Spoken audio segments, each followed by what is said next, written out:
Oh crap, oh crap. Hold on, I fucked this up. Okay, there we go. Hello everybody. Welcome, welcome. Good morning, afternoon, and evening. Hope people are doing well today. I want to introduce my moderator, Racc, who is joining us on stream today. Because I thought it'd be cool to have like a, collab of sorts and have someone else to talk to, make it kind of special. Like, I mean, you guys, talking to you guys, of course, is very special, but yeah. Welcome, Coney. Hey, Badman. Hey, Doc Holiday. Welcome, Sean. Hey, Muns. Thank you for the happy birthday wishes. It's been a pretty nice day, all things considered. I've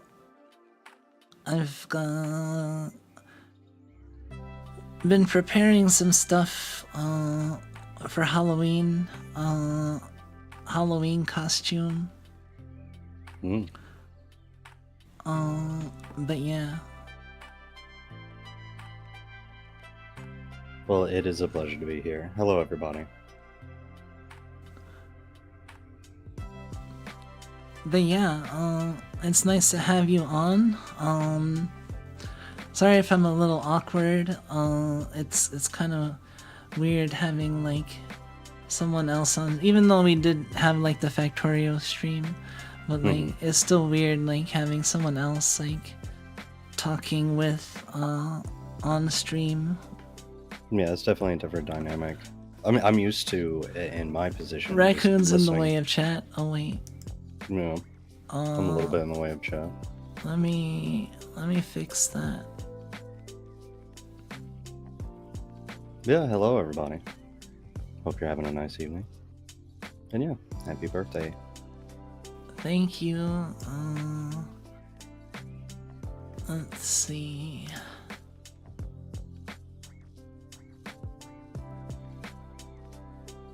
Oh. Wait, there we go. Oh. What? Oh. I just see me moving, so I'm making moving noise. Oh, okay. Yeah, that makes sense. There's a hidden Raichu. Oh yeah, Raichu is also like, they're just both staring at you like, what? Who the fuck is this? They haven't seen tail like this before. They're not used to it. Yes, I let the raccoon into the living room. I scurried in from outside. It's true. Don't forget to post stream announcements. Oh, you're right. I figured since Pokemon are letting here, I was allowed in. Hold on, I need to move my drink so I don't spill it everywhere. Here, no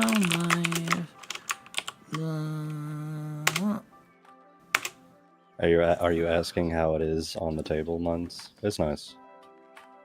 It's a nice table. Let's see.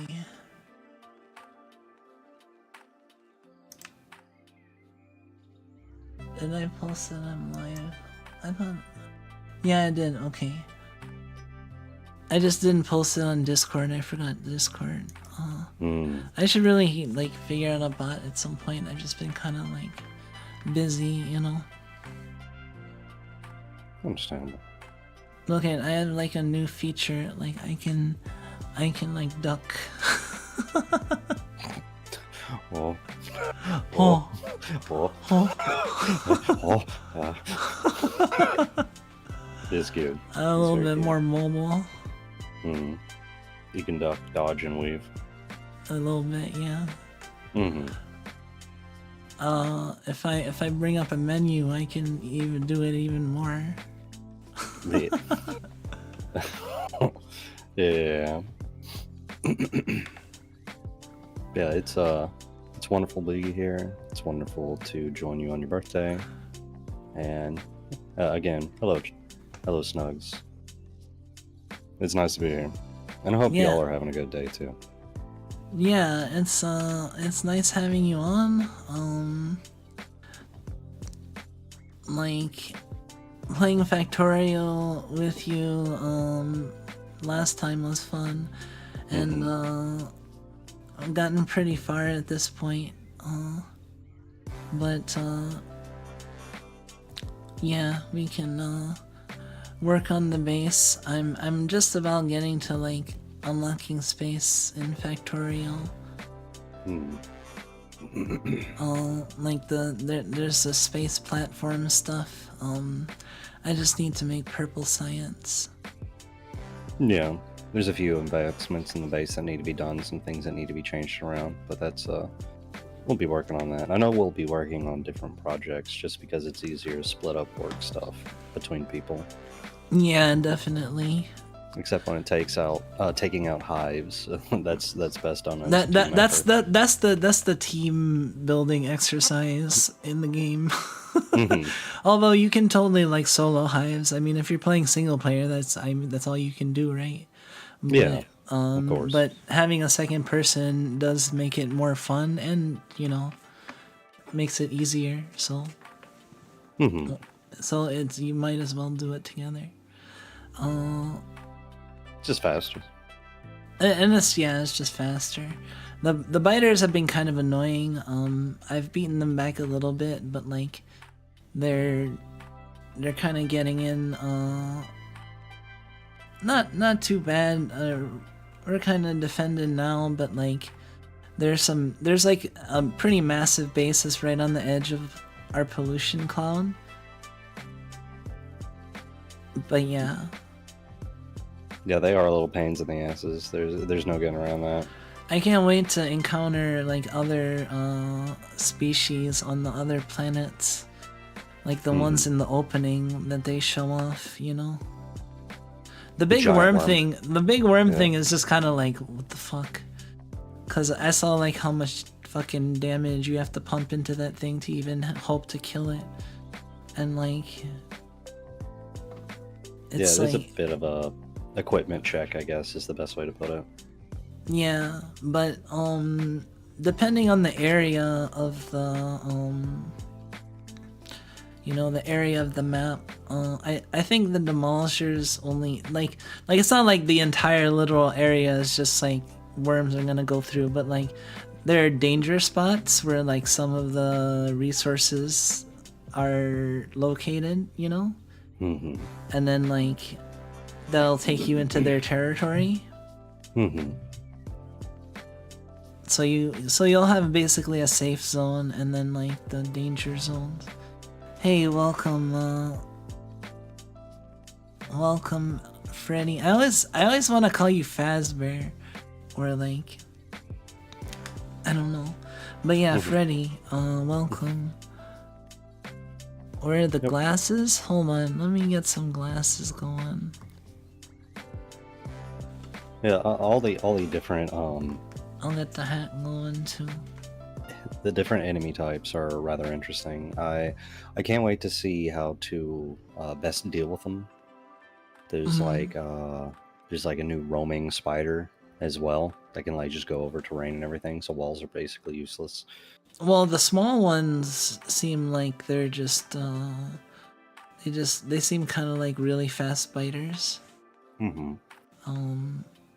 But the big ones are just fucking giant crab Spidertron things. Like, yeah, they're basically reskinned Spidertron. So I'm interested to see what is the best way to deal with them. Yeah.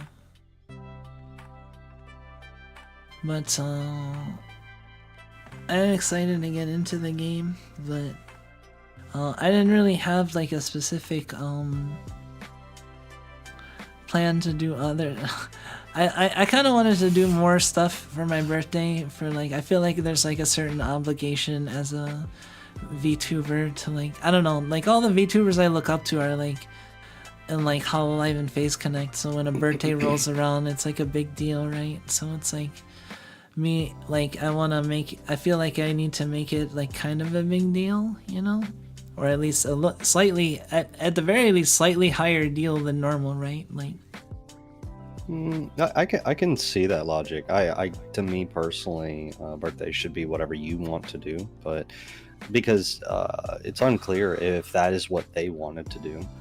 Well, I think there's That makes there's sense. exceptions to that. Like, I mean, if you end up like with like a vacation, or if you have like plans or something and you're gone like around your birthday for whatever reason, that's like one thing, right?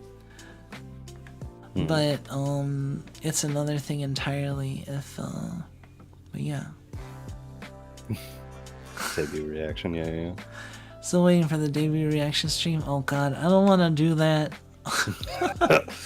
The farther it goes from now, the more cringe it's gonna be, and then like they just reach like a cringe, like I don't know if there's like a upper limit, so it might just balloon to it might just one shot me, you know. Too much damage. Too much cringe. Like, what if I just cringe and I just like, I don't know, like Explode. collapse into a black hole? Like, it's like, you know, when you cringe, you kind of like crunch up, right? But like I imagine like the super cringe is the giga cringe is essentially like you cringe so hard that you like basically compress yourself into a black hole. It's like a step beyond eating the lemon meme. Yeah, basically. You pucker in so much that you just like rip a hole through reality. That's Everything gets sucked in right essentially the lemon meme, yeah, in a different. Yeah. But yeah, what? Oh, go ahead. I hold the stance of I understand that people feel like they have to be obligated to help people, but when it comes to your birthday, I'm like, I think that is a good day to practice being a healthy amount of selfish and do what you want to do. Yeah, I suppose that's true. I played like a lot of Factorio today and read stuff, and I didn't really end up resting that much. I rested a little bit, but spent time with Misha, and yeah, it was good. Oh, and I mean, my major project for today was putting up all my streams for the week. That's kind of like one of my major things that, and then I usually stream on Monday, so those are like my things for the day, right? And making all the thumbnails and putting up the streams for the week, since I stream like 5 or 6 times, usually will take like at least like an hour, maybe. I don't know. Or it can take less depending on how it depends on how low or high effort my thumbnails are, basically. Yeah, but that it sounds like to me that you've done a lot for your birthday already. Yeah, I'm pretty happy about it. Healthy selfishness is an art. Yeah. I don't know if I've come close to mastering it, but I do agree.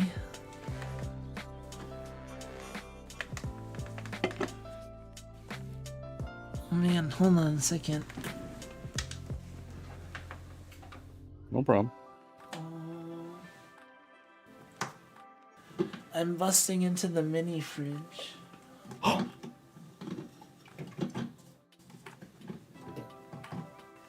want an apple juice. Oh, it's not a canned drink. It was like, oh. Nope. This is not gamer. This is Dang. This is I'm drinking apple juice. I was like, there Snugs. we go. It was gonna be first person. Alas.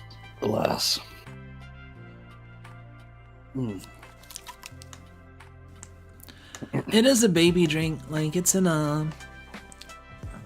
I mean, that's right in this teacup. I mean, it's also on another level of existence. A bottle of like 100% juice apple that's like really small. Like, I would say it holds like. I can just read the can or read the bottle and see how much it holds. It holds 8 ounces of apple juice, which is like 2/3 of a normal canned drink. So it's a nice little like shot of apple juice. It's pretty nice. I don't know. I like keeping a little bit of apple juice on hand. There's certain fruit juices out there that has such a small quantity of actual fruit in it. I tell my friends it's the essence. It's the essence. You're getting the essence of apple or the essence of grape or something. Yeah. You're getting the spiritual successor to apple. You're getting like, what did I used to say? It's like if an apple farted on it. A whiff. just a little bit like when you have like I don't know. I it's been so long since I've had like LaCroix or LaCroix, that like sparkling water that has like flavors. I forget if it actually tastes like decent, but I remember it being just kind of like very like light. I mean, it's sparkling water. It's not gonna have like a fucking fruit in it, right? Yeah, it is a it's a will-o-wisp of what fruit content is advertised. Mm-hmm.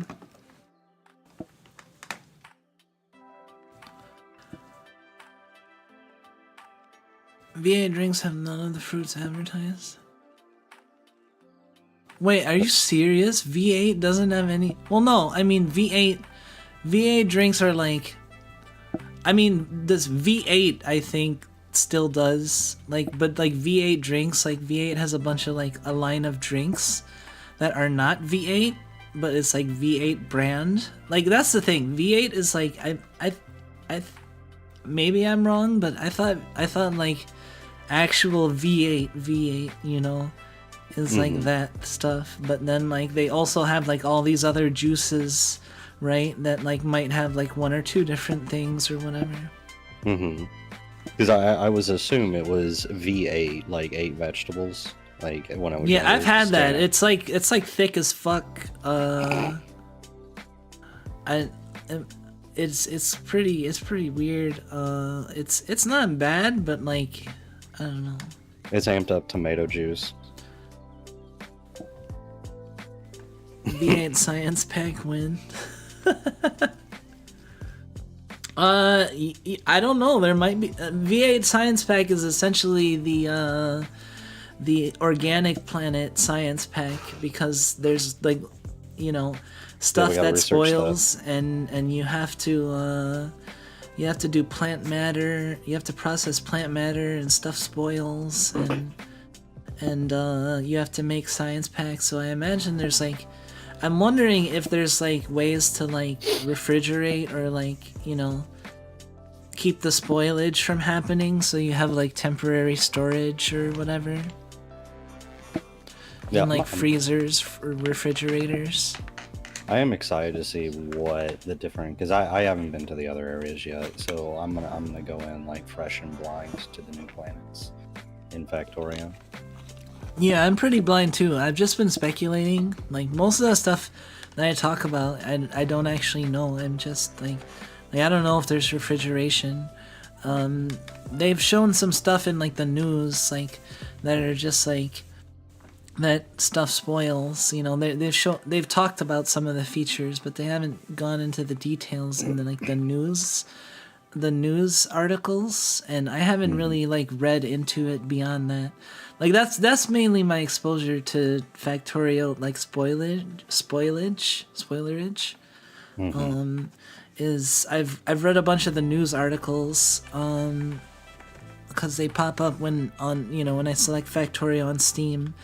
They regularly update, so it's like, oh, it's an update, and then they've been like hyping up the game and showing off little bits and features, and I've been kind of taking those in, and so I know stuff from that, but like they kept a lot of stuff hidden, so I still don't know a lot of stuff. Yeah, I basically know my full extent of knowledge is whatever you've told me, and the title screen little animations. That's about it. Yeah, the title screen animations are cute. when you sit at it for a long time, you watch them and they're like, there's a lot of like spaghetti, and spaghetti is great, by the way. Mhm. Don't hate on spaghetti. We got a lot of spaghetti going on. We love spaghetti here. Yeah, we have quite a bit. I mean, we're fairly organized. Like on the grand scheme of things, we're actually fairly structured at this point. But like, you know, it's not like a total spaghetti. But like, there's like pockets of spaghetti, right? Like, oh, I needed to route these and then also keep the hub going, so the main line going up, and I've kind of had like a little creative spaghetti, but it looks cool. It is. I will say that the main spaghetti we experience is in our defensive walls and guns. It's absolutely spaghetti. There's like no getting around that. Really? Yeah, How's that spaghetti? What? The gates.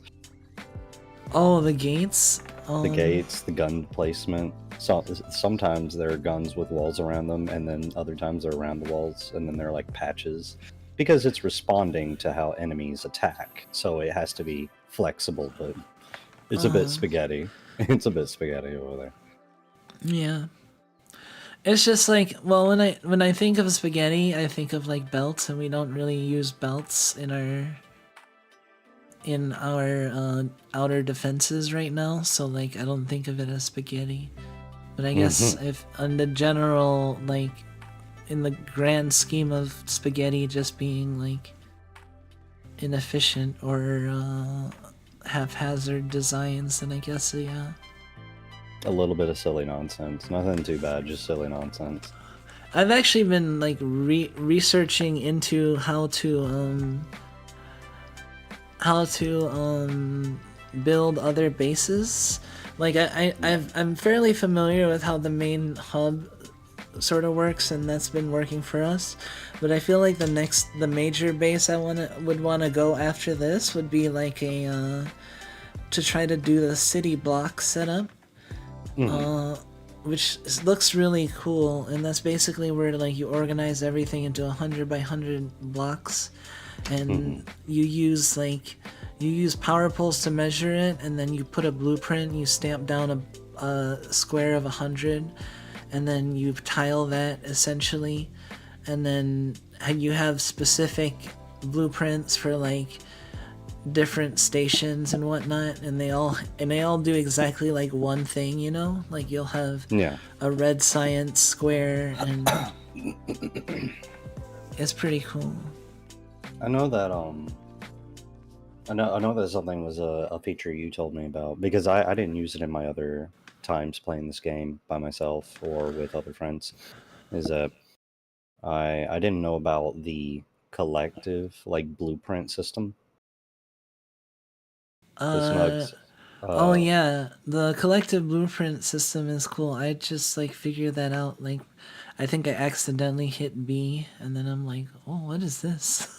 Yeah, so there is a planner to show all the different blueprints that you can share in between your team. So I'm given like an outline of where everything's going to be built and all that jazz. You know what? I'm gonna make my own blueprint book, and I'll store it in the blueprint thing, and that'll be like right now it's just like the belt balancer thing I stole, and the other thing, but like, you know, we can trick out the blueprint with my own blueprints, and I'll have my own book. I like the 100 by 100 design setup. Like, if you space power poles at their maximum distance, like to make a measuring stick, and then like you can use that to make a square, and then you just, you know, you can tile everything. But essentially, the power poles act as measuring sticks for everything. Yeah, I do something similar. I thought that was clever. It was pretty cool. I use a similar system with solar panel and accumulator energy, where the very edges of a substation act as like my measuring stick. Yeah, I noticed your squares are cool. They're cool. The solar panels. Yeah, it's a pretty basic design. It's pretty bread and butter. Birthday is near. Halloween equals crazy snack game with the unlimited candy. Yeah, that's true. Although like I don't really eat that much candy, and also like my mouth has still been kind of messed up from the tooth extraction, so I definitely don't want to have like anything like, I don't know, nerds or but like I've had like Reese's Halloween cups and some Kit Kat, and those are fine. And yeah, there's a lot of sales for candy. I usually just end up getting like a bag or two, and share it with Misha or like the people that we play Starfinder with. I get on sale. I get a whole bunch of Reese's peanut butter cups because it's chocolate and peanut butter. And, like I really like peanut butter, so. Oh yeah, peanut That's butter my is go-to. cool. I just bought some. What brand of peanut butter do you like? Get like there's nice peanut butter, and I get the Jif peanut butter. Jif, but like standard ass Jif. I get that whenever I like that's the kind you share, standard as Jif, because like no one's gonna hate on Jif for the most part. Like it's not fancy, but it doesn't like offend anybody. I feel like it's so solid. Like I was looking at it and I'm like, man, why are you so reliable? Peanut butter. If nothing else, peanut butter got me. That's what I bought. I bought the standard as Jif, like a medium sized container of it. I'm gonna try and I don't know, like I can't really have crackers. I can, but it's just not the greatest thing. So I need to think of like other ways that I can like eat Jif, you know, or peanut butter. The peanut butter I eat for myself is just like the most cheap giant jar of peanut butter. There's like Dollar General, the fucking jar of peanut butter, like the giant family one. I just how do you eat it? Like would you eat it with stuff, or you just eat it out of the? Sometimes I'll just eat it straight out with like a spoon because it's my jar, so I just do whatever I want. But sometimes I'll have like peanut butter sandwiches. Sometimes I put them on tortillas and eat them. Yeah, just having straight peanut butter, huh?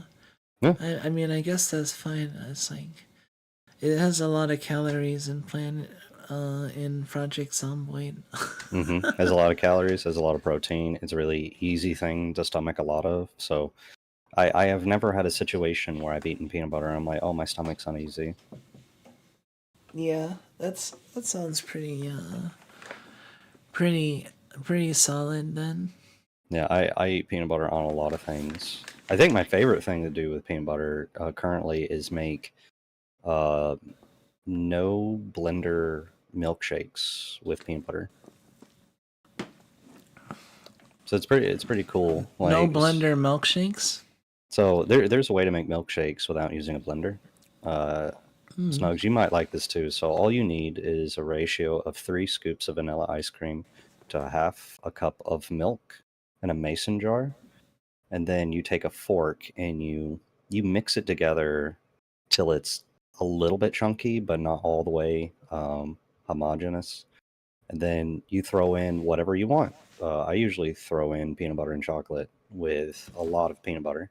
And then you use the same fork that you broke everything up to mix it together a bit. Wait, 3 scoops and half a cup of 3 milk? scoops of ice 3 scoops of ice cream and a half a cup of milk. And then you mash it up with a fork? Yep. And then I put peanut butter and chocolate in it, and then I stir it a little bit more, and then I close the lid and I shake the hell out of it. And it's a milkshake.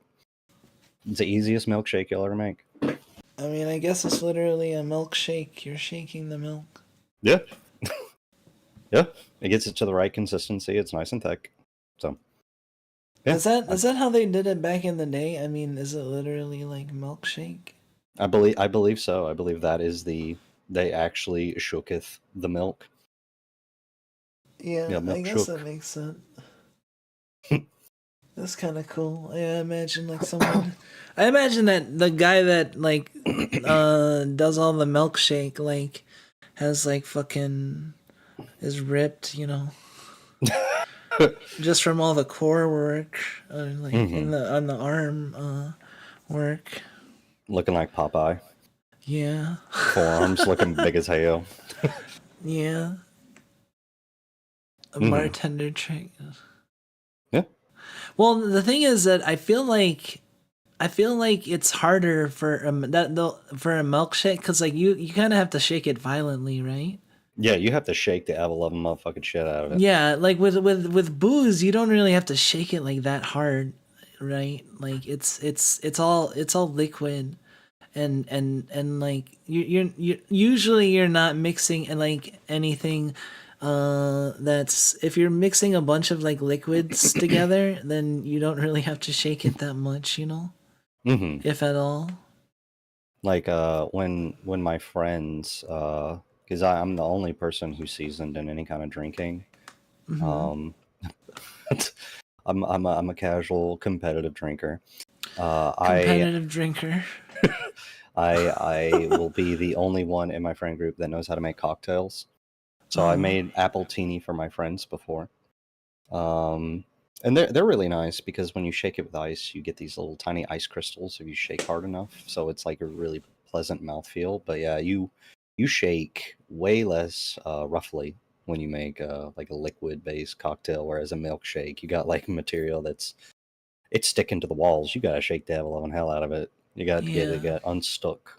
Yeah, and also like if you put peanut butter in there, like, I assume you use like chocolate syrup or like what do you kind of chocolate use? Yeah, I use chocolate syrup. It's the easiest to mix Well, I with. don't think we have chocolate syrup on hand. I'll have to get some like next shopping trip, which I'm probably gonna be soon because I need to get more food. Yeah, I use smooth peanut butter for milkshakes, and I put like three Is scoops in Jif there. smooth? Jif It is can be. smooth, right? Like just standard as Jif is smooth, right? Yeah, Okay. the one with the red lid. The blue lid is chunky. Oh, Chocolate powder will work, but you have to really mix it well because there will be dry spots, and I have learned this from mistakes and experiences. I've so that's another one you have to shake like yeah. really violently. You have to stir it more than shake it. Oh yeah. Yeah, you have to break up all the powdery chunks and everything. You might have to sift it, but that's a lot to me in my mind. I'm like, this is a lot of work for a milkshake. I'm trying to unga bunga this shit. I ain't trying to. I mean, I you if you don't get that much activity, like it's like it could be a workout to it could be. compensate for the milkshake you're about to have. It is basically doing a shake weight. Yeah, yeah, yeah. Yeah, It's very much the same motion. that's why I don't like I have stairs in the house I'm frequently because like I'm my stream room is on the second floor.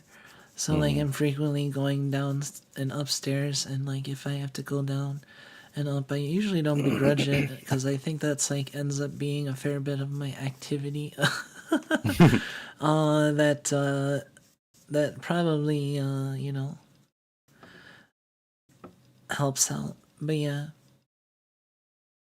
I go to the gym with lofty goals of volatile actions I can do in the future.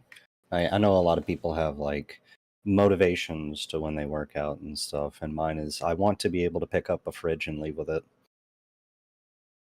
pick up a whole fridge. Yeah, yeah, yeah. Yeah, yeah, yeah. Or someone's washing machine. Because like, how do you explain that? A raccoon took my washing machine. I'm like, uh-huh, sure they did. And I was like, no, no, no, no, it really happened.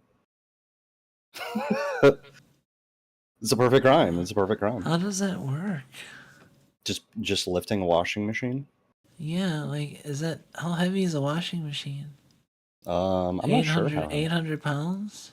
Oh no, they're not 800 pounds. They're a little bit lighter than that. They're quite a bit lighter than that. Oh, really? But I want to do stuff like I want to be able to yank a doorknob off. I want ridiculous feats of strength. That's why I go to the gym. I've gotten to one hand pull ups, so I'm like, you know what? We're getting there. We're getting there. One day I will leave with someone's washing machine.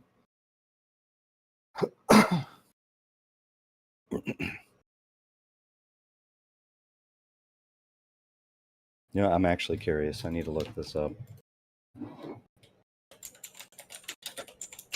What are you looking up?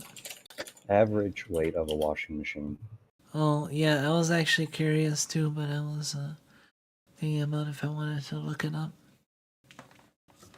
A large capacity washing machine can weigh about 230 pounds. A medium capacity loading top washing machine weighs about 150 pounds, while a medium front loading washing machine can weigh almost as 180. Oh yeah, I got that. Oh, I got okay. that. I got that. Yeah, that seems more reasonable than 800 pounds. Yeah.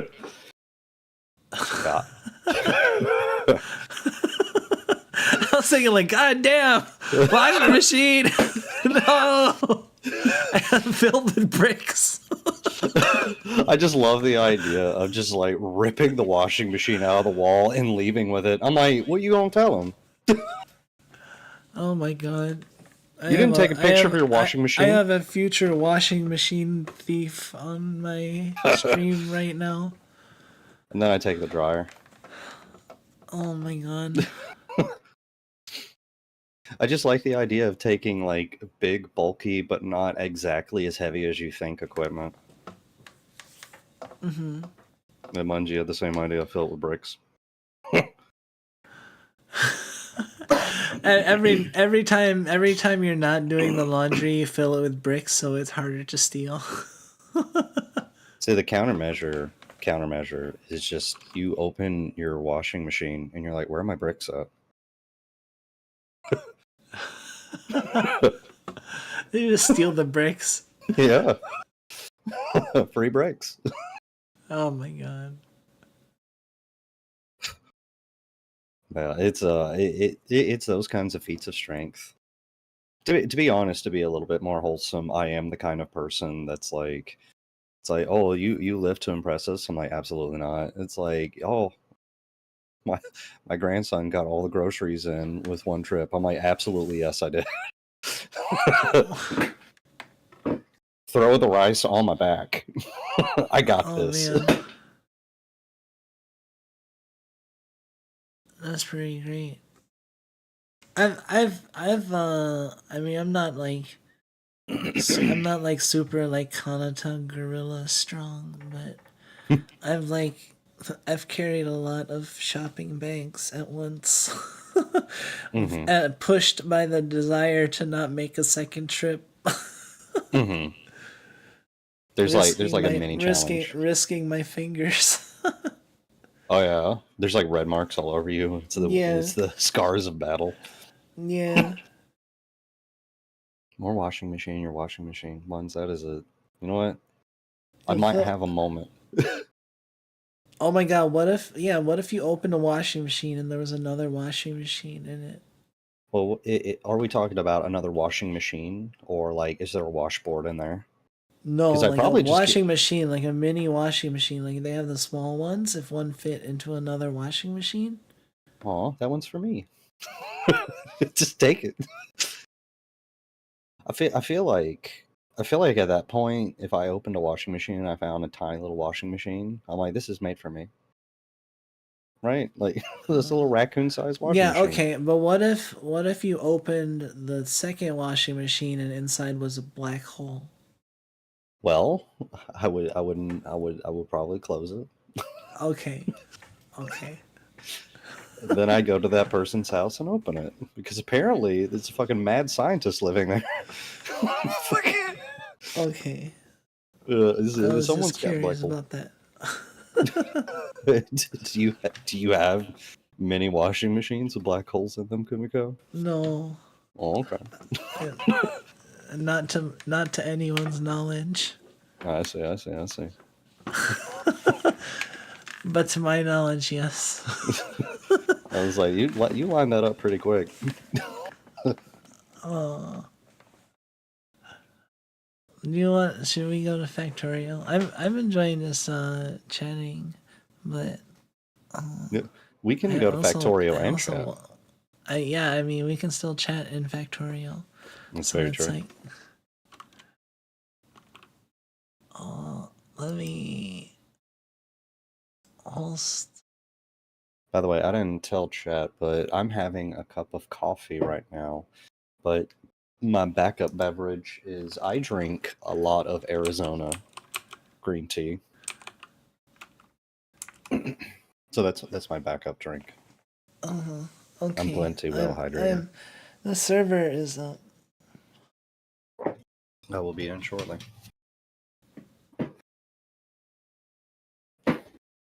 I have to unmute the pause screen. Why do you unmute the pause screen?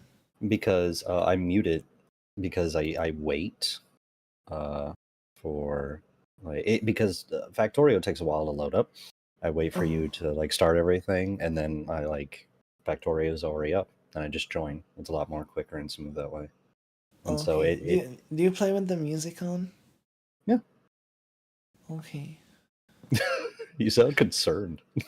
No, I like game music, but like Misha doesn't like game music sometimes, and like Factorio, like he turns the music off or doesn't really care about it. But like for me, it's iconic. It'll depend on the game, but I do turn off in-game audio sometimes. Yeah, that makes sense if you're just having the game running and you want it in the background.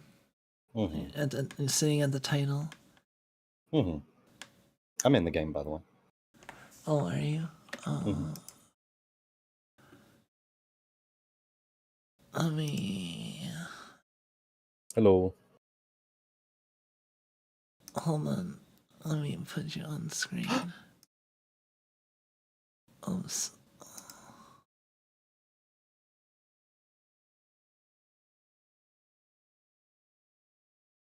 Okay. Evening, chat.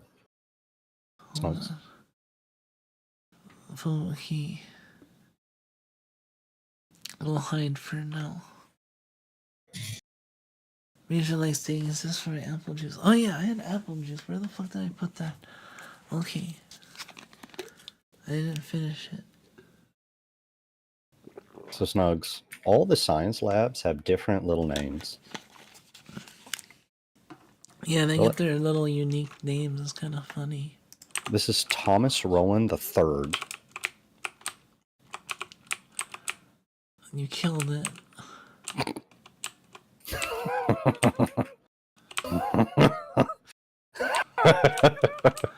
Oh my god, why are you this? They have names, they can die. They can be removed. It's funny, when they get replaced, they keep their names. I don't understand it. I understand none of it. Alright. So what are we looking at? That's right. I had to create more laser gun.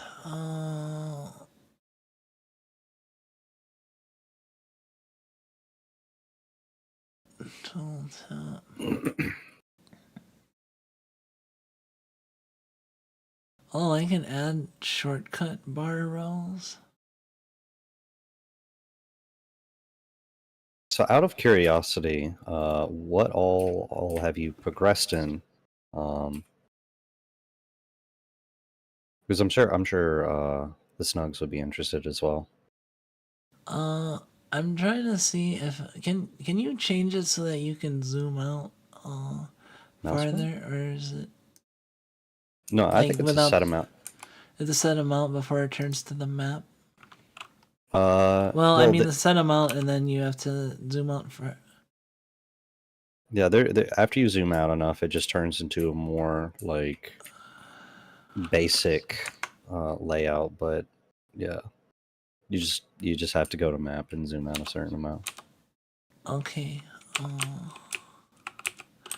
Yeah, so I'm setting up logistics right now. We got these roboports that are currently managing our stuff. So when we're in, this is our main base right now, and the roboports basically have this. Wait, shit. Basically have this area. Hold on. I can get a temp speed boost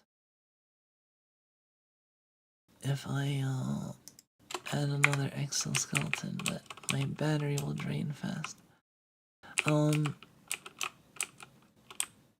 But the logistic network is about this big because this hub covers like most of my most of the stuff I have. I'm gonna cover this entire base in logistics because we got assorted stuff everywhere.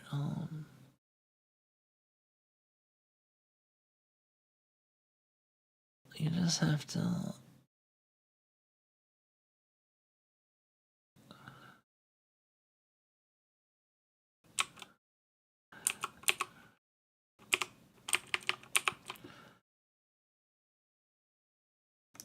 I need to get roboports.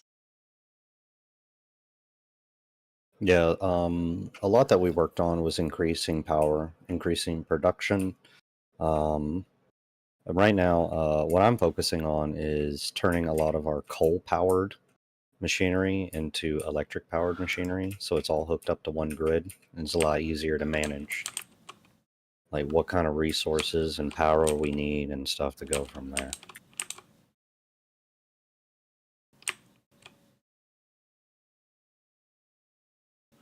Oh, cool! My robot picked me up the roboports. They're working. It's alive. It's alive.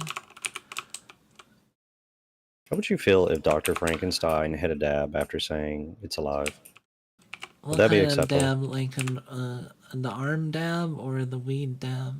Like the arm dab, like a stanky dab. Oh,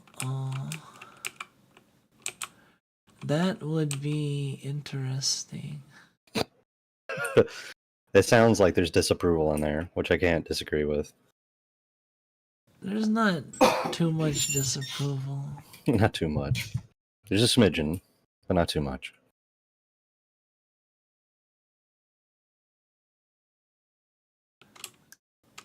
By the way, I have to tell the Snugs about this. My favorite form of disposal that you do is you put a box down and shoot it. Yeah, I'm not gonna do that much anymore because I have trash slots, and the logistic robots can take stuff out of my inventory for me.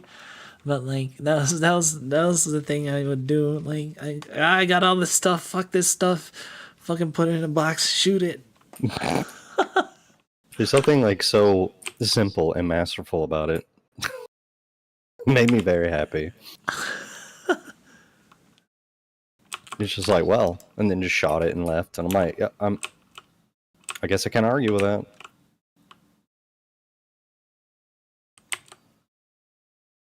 Yeah, it does delete it off the face of the planet, so I can't argue with the results. Yeah, it's surprisingly effective. Let's see. I need to move this one down, and then I need to put the roboport right here. And voila, we can request cannon shells.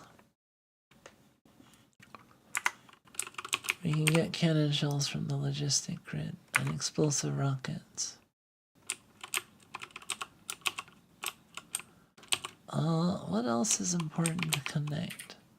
I'm basically trying to make it so that everything that we would need is, you know, available to us when we're in our main base. So to kind of explain what's going on, Snugs, is that right now we're trying to hook up a various system of easily accessible items. Like we want the entire HUD to be able to do everything when it comes to automation and all that. Like we want the entire grid and everything to just say, hey, request this, I want this, do this. And so having specific things available just at our fingertips and to be automated, and for the logistic robots to bring it to us, is pretty important. Okay, I'm gonna put this here. Okay. And I mainly focused on power. And yeah, and then now I have robots that just do the building for me, so I can just stamp down the. I don't have to put it down myself. yeah, you basically throw down a design. And then they just take the stuff automatically instead of it clogging everything. They fix. Oh, they even fix the belts for me. They automatically fix the belts. That's awesome. That's so awesome. It's so fucking convenient. I've never really used robots before. They're great. I kind of stopped playing like around or after getting them, and I didn't like get to use them to their full extent. I don't know why I stopped, but I did. So Can't sweat it. Can't sweat it. Yeah.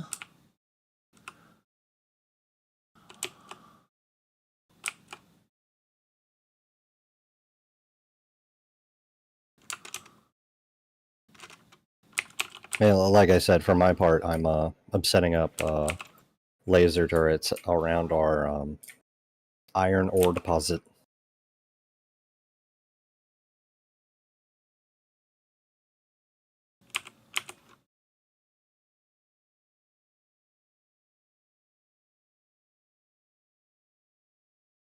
It's also important to go by because logistic robots can carry repair packs and fix things. So if you have your own personal robot port, robots will identify problems and fix them. Yeah, it's really convenient.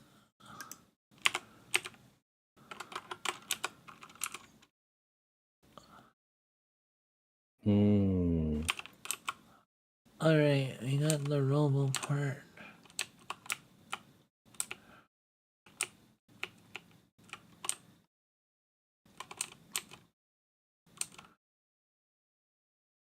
Very nice.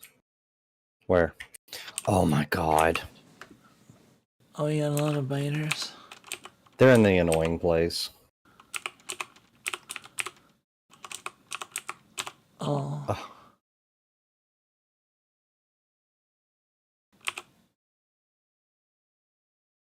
What is this, her stone? It's alright, I'll fix it.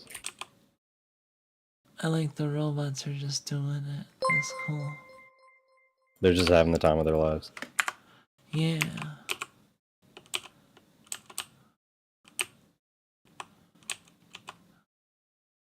I need more robo parts. Oh, thank you, Fruit.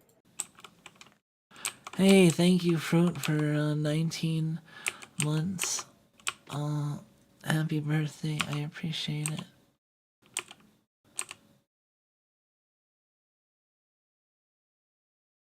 I like the little musical device that you put over there. Oh, yeah. I'll show you guys that in a second. I'm just about to finish covering the base with robo parts.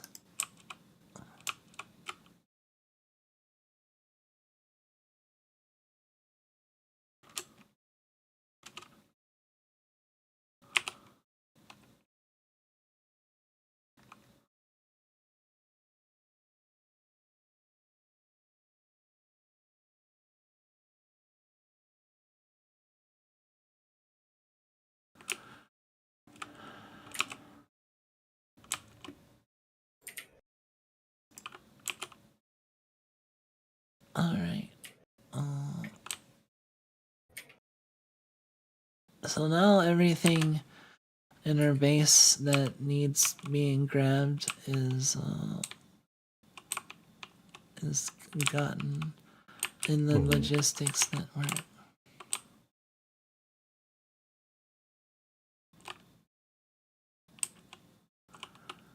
And the logistic network extends to... Oh, this is the chime. I made this chime between the last stream and this stream, but I learned what? I figured out where the little biters are coming from specifically. They're coming all the way from this base. They're walking past all the solar panels to get right to this area, so I just put a cuss load of laser turrets, and they just come around the corner because of the geometry and just die instantly.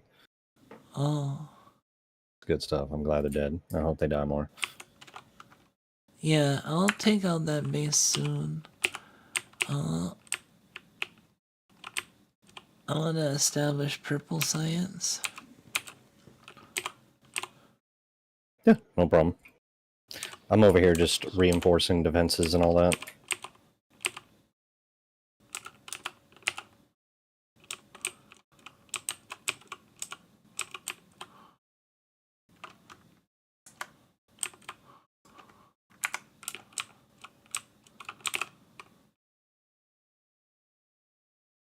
Alright.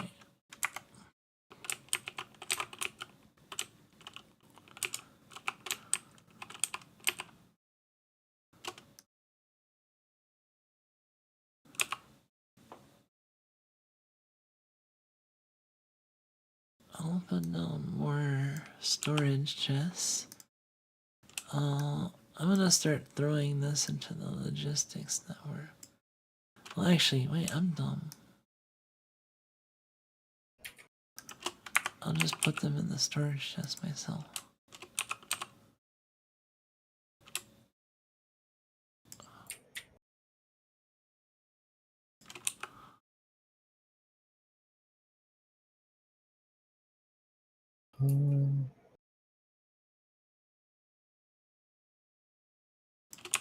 Oh wait, I'm also further dumb. I can just... Well, I guess I'm not dumb, but... Mistakes happen.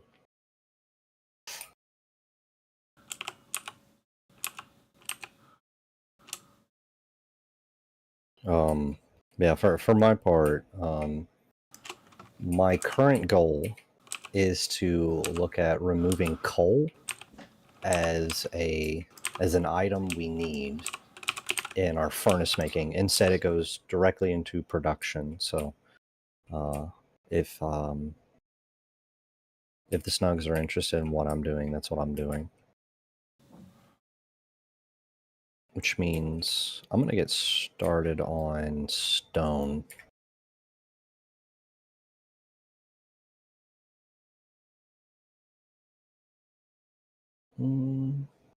It's so cute that the robot, like, I don't have the robo parts aren't coming very fast, so it's like every once in a while a robot is like, here's your robo port.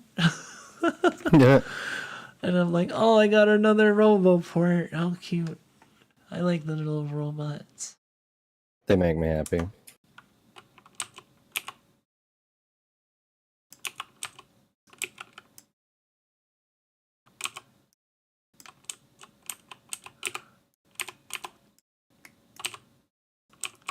All right.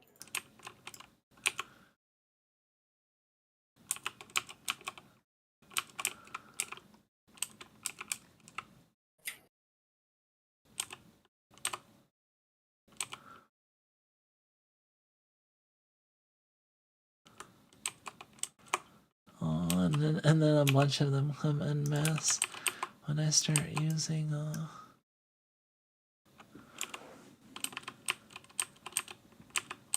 Oh, watching them build is cool. So this is the disassembly, and I'm going to use the same blueprint that I used for our iron deposit to try and equally have stone do the same amount of production. But the most important thing is everything gets turned into electric. So all I have to do. So yeah, this is being disassembled. What's also really cool about blueprints is it tells me the exact measurements of everything that I need. Do you need another area covered by a logistics network? Currently no. I should be fine. Okay. Or construction. The construction network is larger, right? Oh. Thank you, hey, Sean. Sean, thank you for the 5 memberships. And welcome to Mira, Mashi, Moy, Grandmaster Ark, and Lance. Haha, I feel like that's like kind of like casting glitter dust on like a bunch of the lurkers. You know, that's the only way you can call them out, right? Mm-hmm. Is by gifting a bunch of memberships and seeing who pops up, because you can't really hide from that. I don't know if you can. I think there is a way to turn off. You can probably turn off like getting that, but yeah, but it's There are some streamers who I have been completely exposed that way, and I think it's fun. I think it's really fun to all of a sudden be like, "Oh no, you have found me." So I enjoy that. I think it's in good spirit. yeah. So yeah, I'm going to now be first removing also these grabbers and everything, get them nice and out of the way.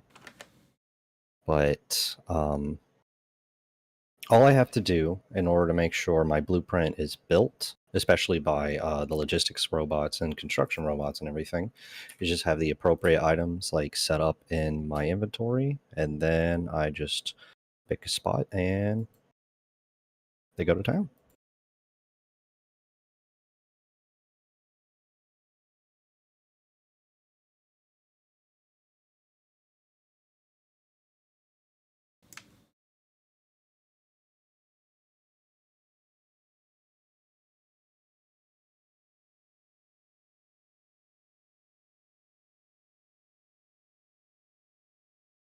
So I don't have to manually build any of this. The blueprint takes direct directions from everything that needs to go there, and then it just does its thing.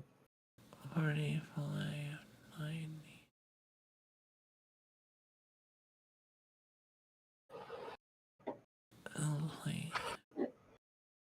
Mm-hmm. Event circuit. So now all I have to do is set one electric grid, and boom, bada bing. We now have complete automation for stone. And the cool part is this will fill both sides of the line. So we had a single line that was going, and it kind of stops up here. But now the full line that's heading through the bus system is completely filled. Nice. So, obviously, the one thing that we always have to check after we fully automate something with electricity is to make sure that our production is satisfactory. Machines will run at a lower rate if you do not have a satisfaction. So,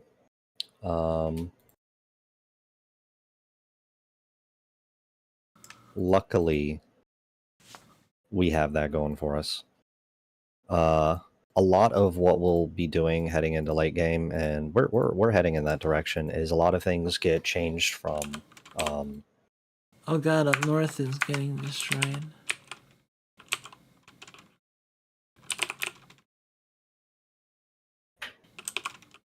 Oh, the labs.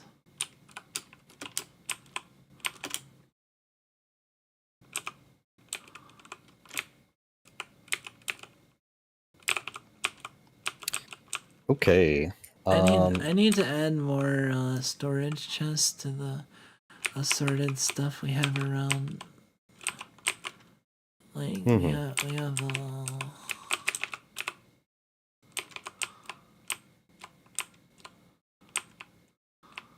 Yeah, as you can see, this is one of the small issues. The more you produce, the more pollution you have, and the more pollution you have, the more the biters take umbrage with that happening.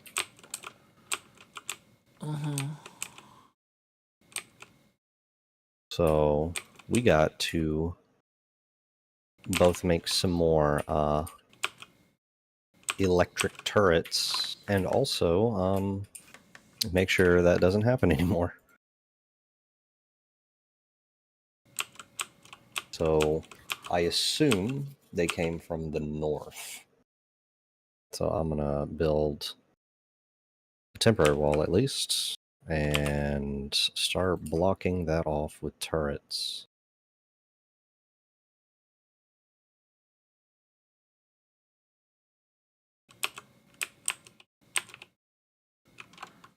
what's being attacked now? Oh, oil. Oh yeah, I think oil's completely defenseless. I'm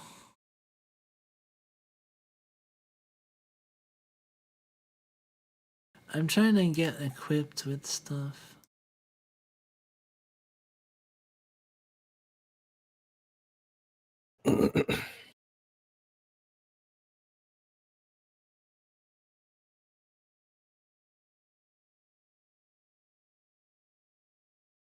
See.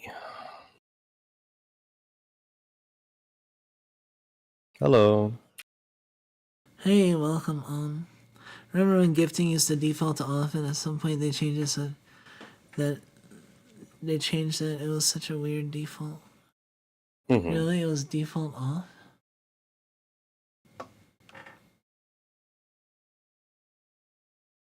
I guess it was to. I think it's just one of those comfort things where you have to opt into it. But yeah, I think it's in. I think it's in good spirit to just say, "Oh, gotcha." I personally like that. I think that's cute.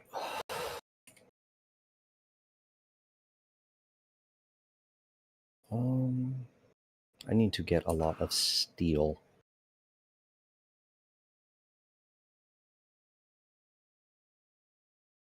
Yeah, brand new gifting and everything. It was when gifting was brand new. Yeah.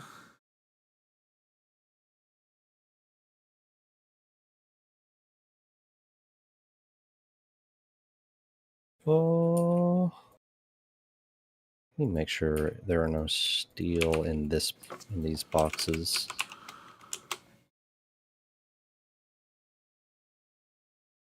Actually,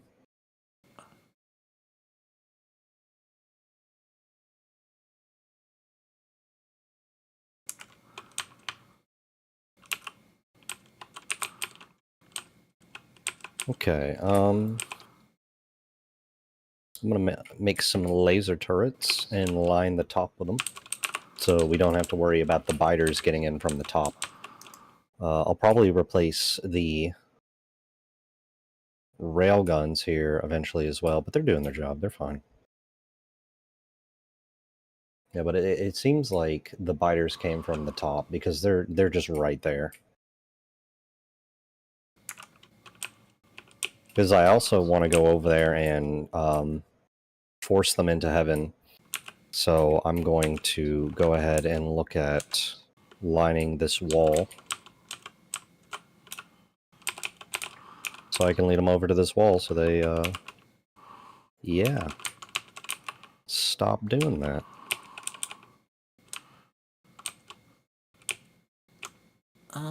I just need to get flamethrower ammo.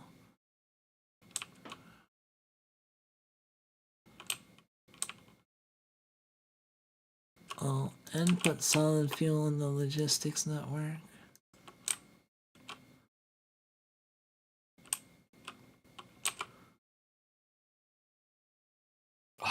It's so good when they die. It puts me at ease. It makes me peaceful. Oh, I haven't used the explosion rockets yet. Oh, this is gonna be sick. Yeah, they're satisfying.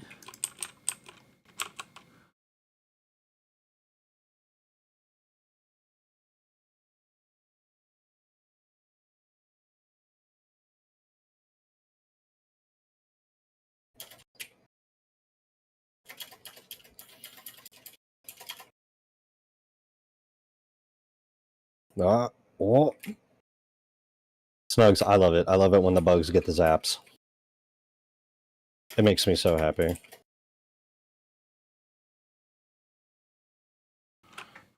Oh no, what's happening? Stupid bugs. They're destroying that.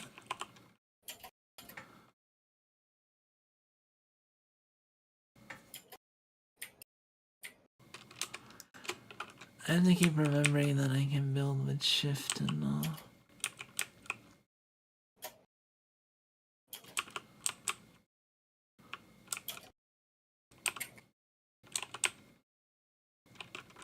Oh fuck. Oh god, the...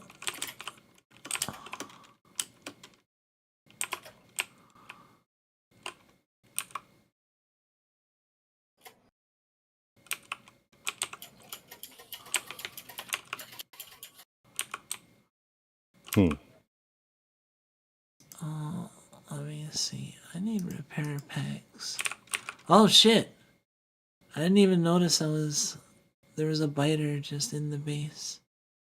There is? Yeah, I just got killed by it. Oh my goodness. I'll be down there to take care of that.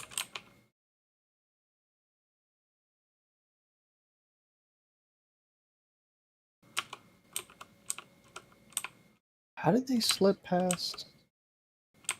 They can sometimes be crafty. They could just, like, walk in. There's a bunch of them. I killed them with the rocket launcher, and then I thought I killed all of them, but there was one lagging behind, and then it spit me while I was in my inventory, and I was standing in it, and I reacted late. Uh-oh. Nope, robots, fix it. Fix it! Fix it!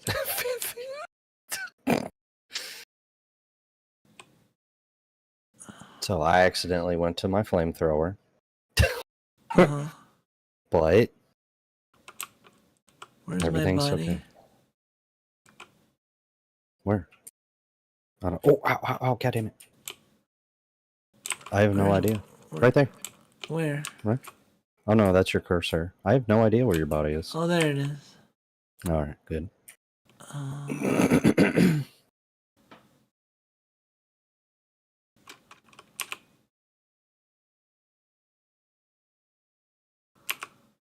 So anyway, anyways, Nugs, you see why we're not the biggest fans of these little bastards. They're sneaky too, and that's the part that makes me hate them the most. That's why I have zero sympathy for them. I'm like, I'm glad I shot you. I'm glad I blown up your home. Fuck you.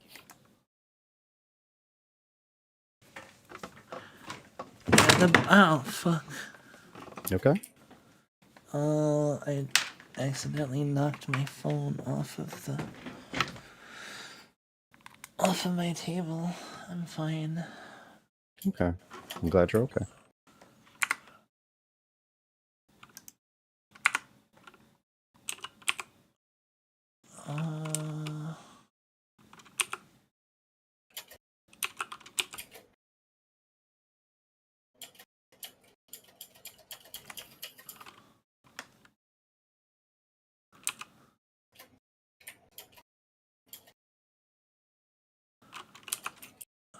It's hard to describe my joy of fully automated explosive rocket launcher, but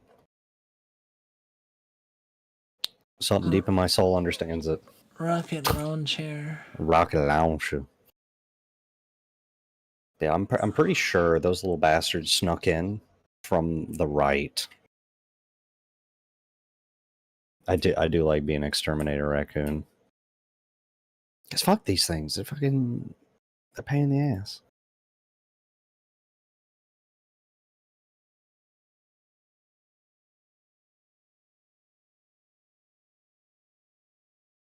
Little bastards.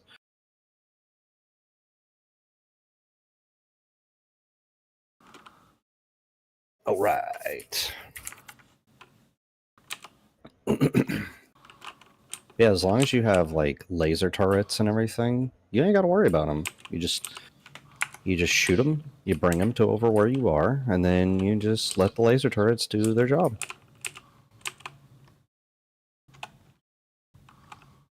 Feels good.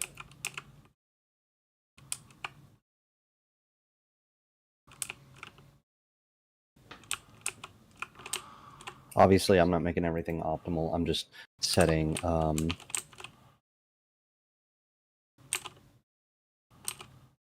I'm just setting up a perimeter so you don't have to worry about it anymore.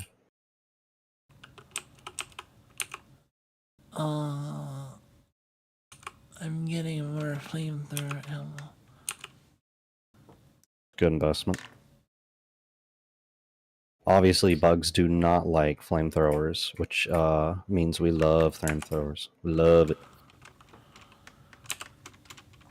Okay, I'm ready to kill some bugs, I think. You want revenge? You're thirsting for blood? Yes. Well, I was eyeballing this one.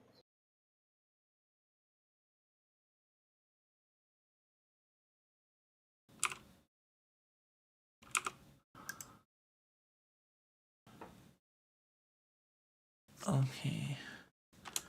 Kill biters. I accidentally capitalized the ILL biters. It's understandable. There's passion there. These creatures are foul. I can't blame you.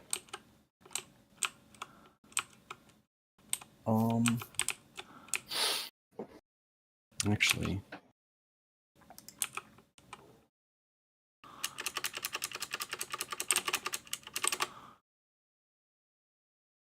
yeah, as you see, there our stone brick production was turned electric. Now we don't have to worry about using coal at all.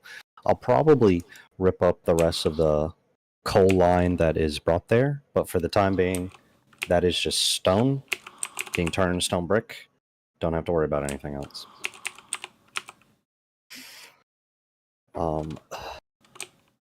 Oh wait, I can just... Before I forget, what was else I was gonna do? Right. No, wait, we already have those.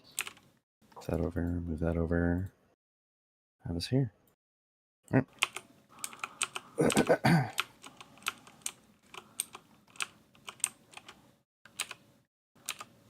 Yeah, we're in a pretty chill spot, just kind of relaxing. Most of our base chilling out, maxing, relaxing, all cool. Shooting some b-ball. Yeah. Couple of guys getting up no good. So make trouble in my neighborhood. Yeah, exactly. So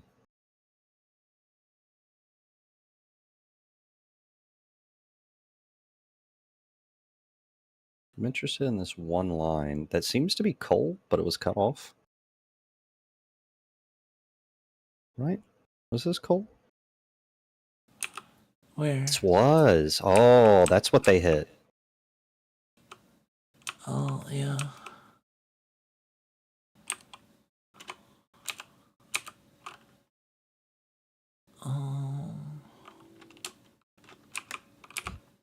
All fixed. This is another one, Snugs, that I'm gonna upgrade. Is I'm also gonna turn this in completely electric. This way, coal can be routed to be more specific, and there's like, what is it? I think we might already have it. No, I guess we don't. There is a recipe to liquefy coal.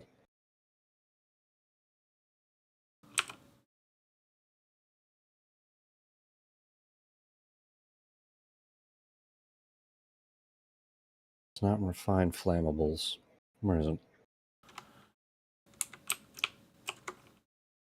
Wait, do we already have it? Shit. Did I confuse myself?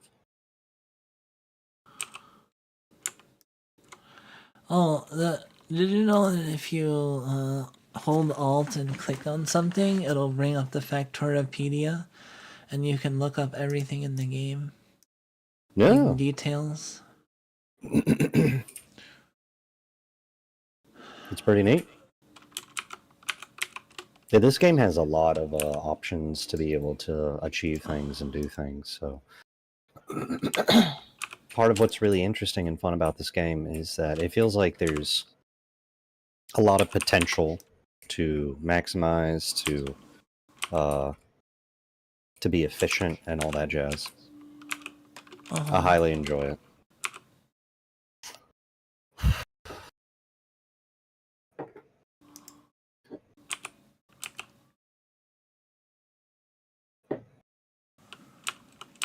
Alright, any more robo parts?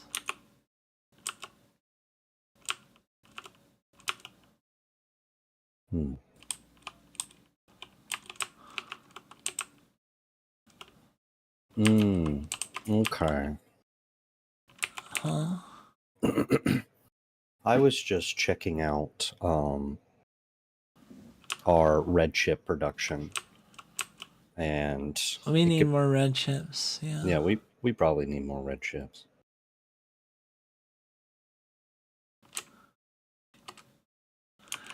I was gonna start production of Purple Science. Purple Science is our next. Chad, if you don't know, in our technology tree, there are certain prerequisites of things that we need to get in order to like advance to another tier and everything. And eventually, your the science packs that are necessary will increase. Not just, for example, red, green, and blue, but then we'll need like purple. And so forth and so on. So being able to have automatic production of those things, so we don't have to like constantly manually make them, is pretty important. And so we're looking at upgrading our science, so we can upgrade our skill tree and make things even more consistent, make things even better around the board.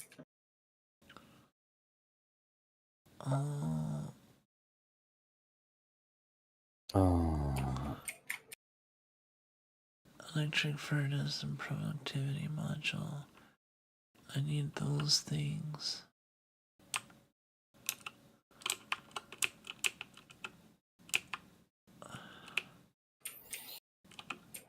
Let's see. We have to move some things around.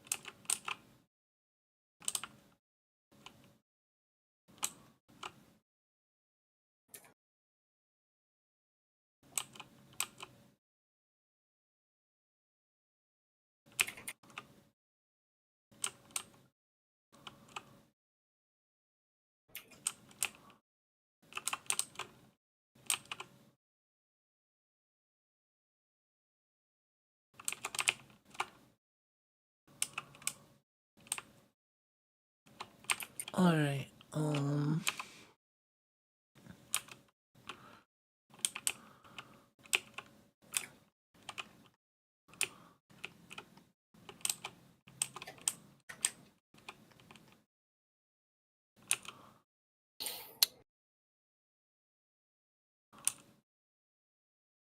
Has to be moved back a little bit more.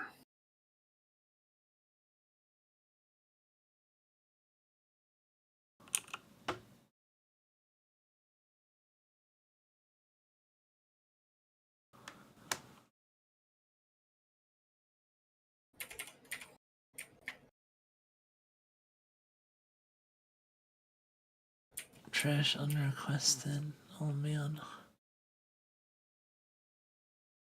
Yeah, the only unfortunate thing about Factorio as well is that it's really easy to get locked in. Yeah, definitely. I know there are plenty of times where I sit there with like blank eyes, like, what am I doing? All right. Oh.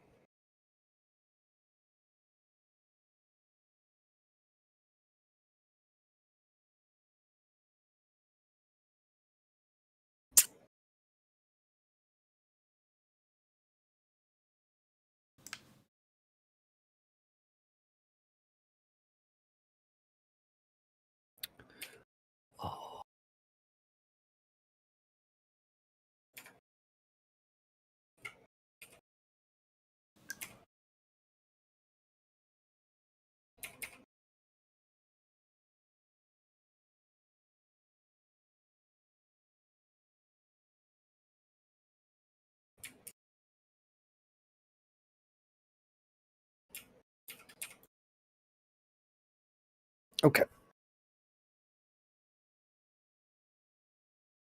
And the other cool thing that I really enjoy about this game is if you already have a setup, you can just extend it. Yeah, That's always having just like blueprints, and you grab a certain amount of things, and then like I'm just going to use blueprints to extend just red circuits for the most part. Like I'm not gonna worry too much about it.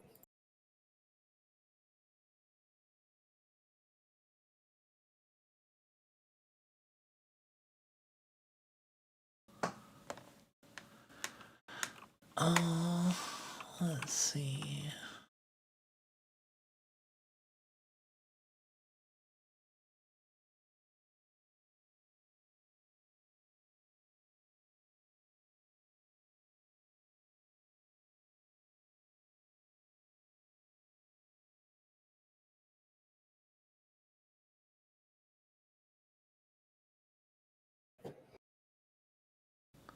Yeah, it's kind of hard for me to organize my inventory.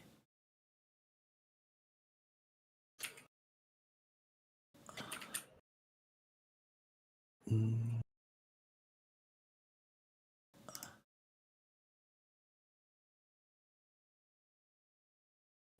Okay.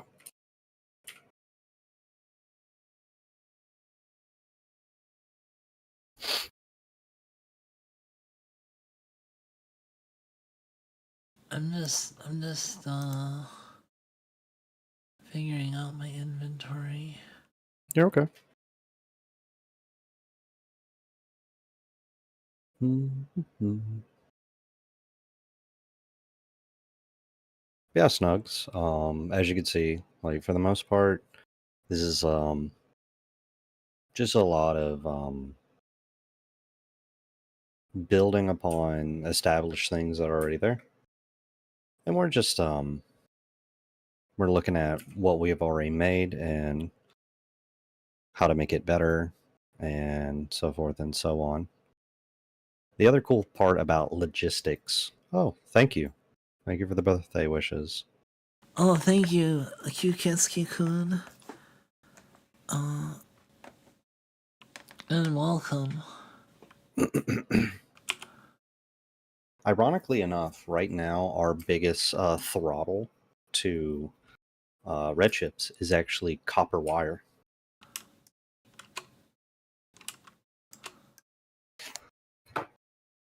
Copper wire, really? Yeah, it's rather ironic that it's that.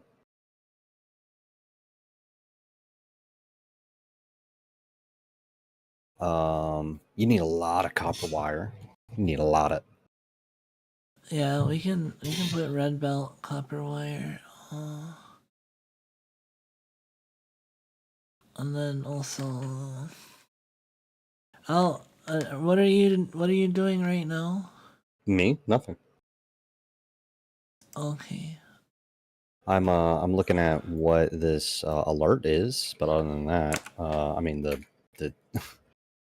the laser turrets kind of neutralize that problem. So I'm not really up to anything. Okay. I was thinking about doing the purple science and then figuring out increasing red chip production. Mm-hmm. I don't know if there's anything you want to do. You could, if you want to expand the chip production, you can do that. Already did that. Yeah, I just need to figure out a better system for making copper wire. Okay. So I will be working on that in a second.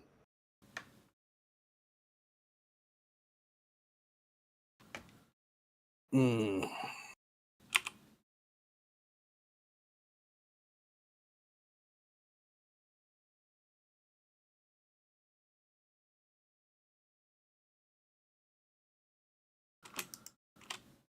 Trying to think how I want to do this.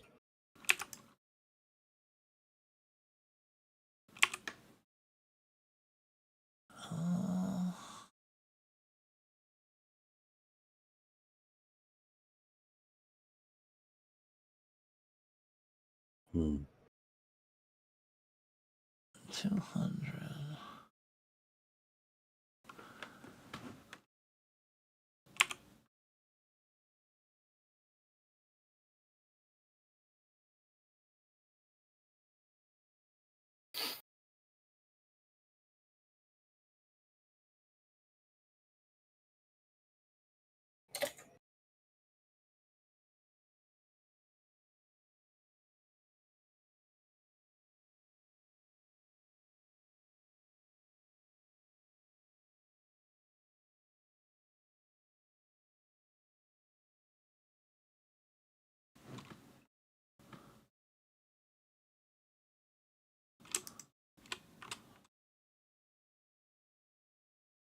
Oh yeah, focus search. That's what Snugs were remarking on. Okay, okay. Control F thing. Mm-hmm. Okay. What's Control F? Focus search. What does that do? I'm not exactly certain. It just opens the map for me. Oh.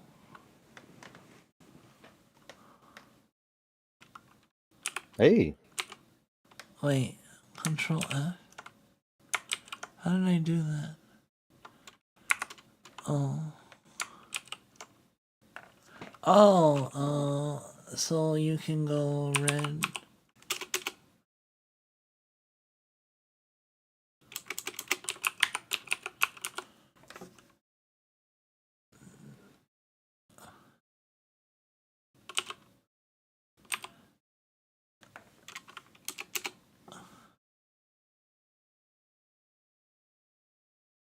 Oh, you can look at. Oh, wow, that's cool.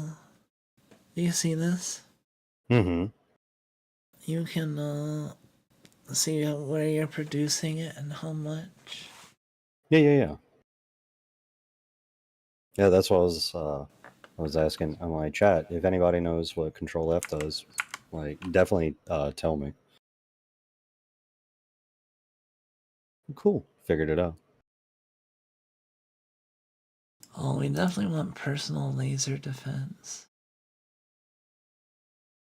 Cause fuck these biters. Oh, when we get, you know what we'll be able to get soon? Elevated rails.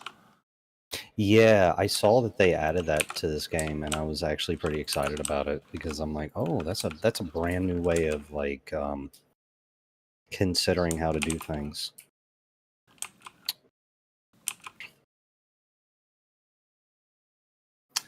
Dang it.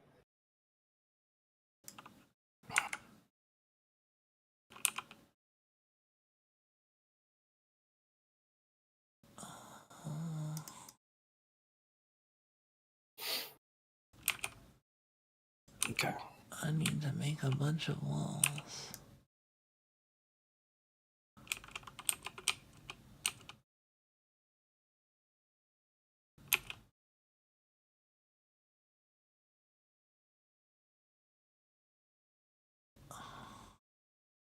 Here, here, here.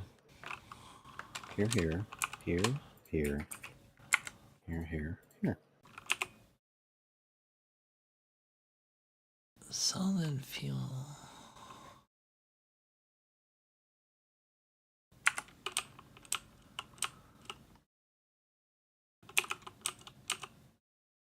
I don't have any solid fuel.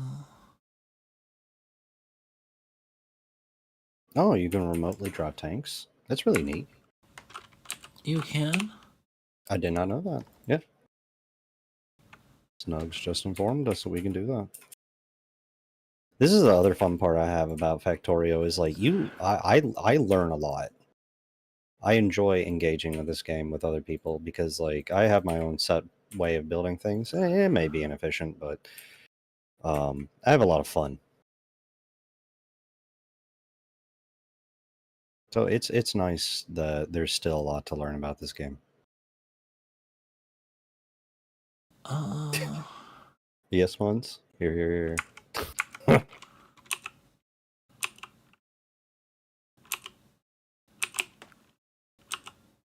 Here.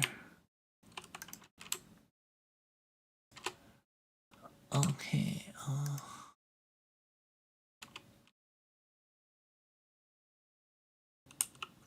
oh, I need explosive cannon shells. Here we go. Yeah, I had a blueprint system to where I how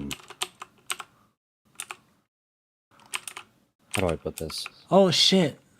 Our What? steel's getting fucked up. Oh no.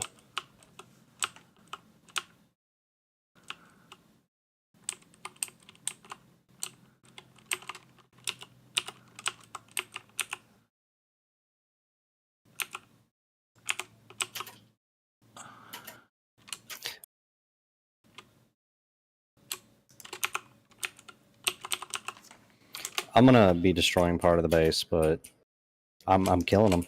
So I'm gonna drive the tank remotely. I better hide in the safety of the base. oh.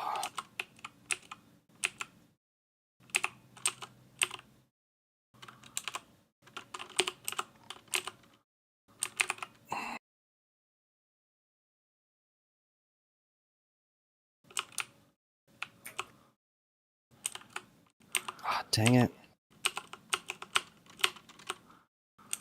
I need that thing to come over here.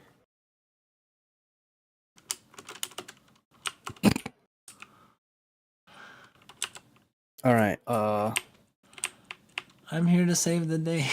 you did it.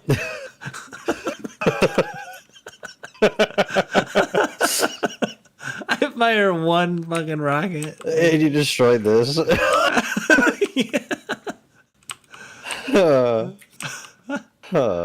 It's amazing. That's beautiful. I think my favorite thing was destroyed was the RoboPort. The robot's just looking at me like, "Fuck, you want me to?" Just blew up their home, and they're looking at me like, "You asshole!" And I'm like, "I'm doing my best. I'm doing my best, dog." Yeah, it more than likely came from there. Oh my god. If you don't have vision on the map of that area, you can't really do anything.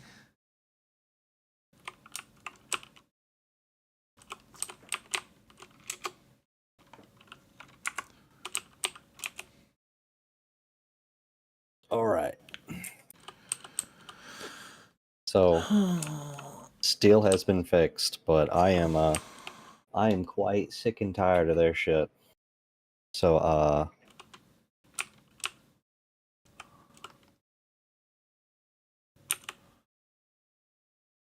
Oh, I need repair packs.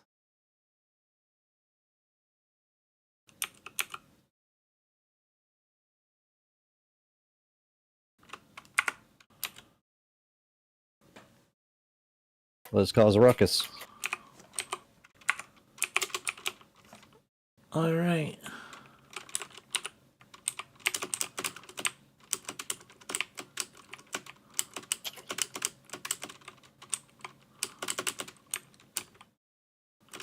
Hell yeah.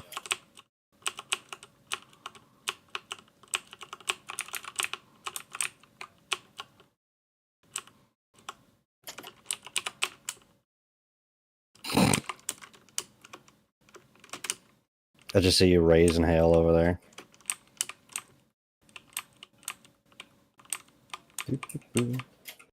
This is great. I did not know you could manually, well, yeah, manually from a distance, fix the tank. Oh, but I'm in the tank. Ta-da, I was in the tank the whole time.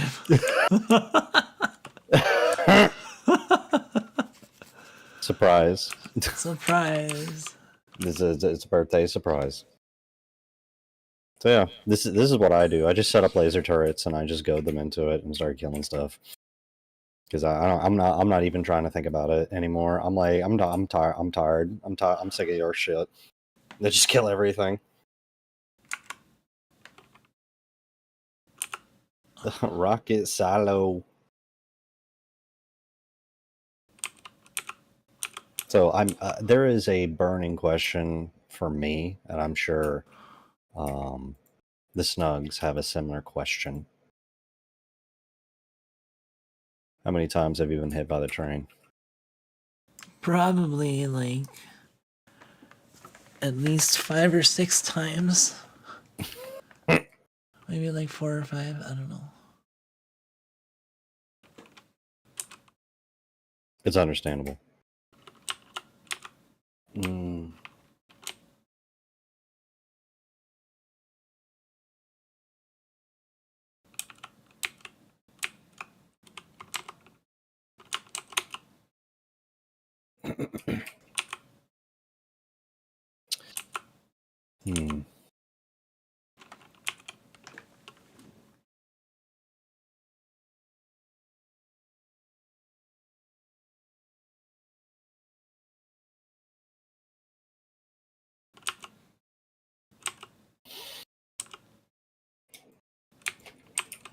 Hmm. Okay.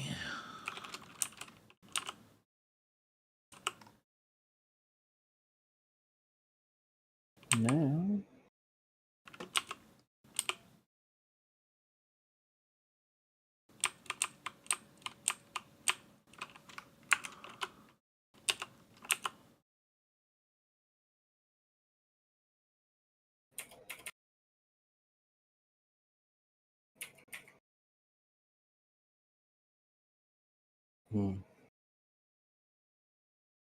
Doesn't really do anything. That's right. I need to set this up differently.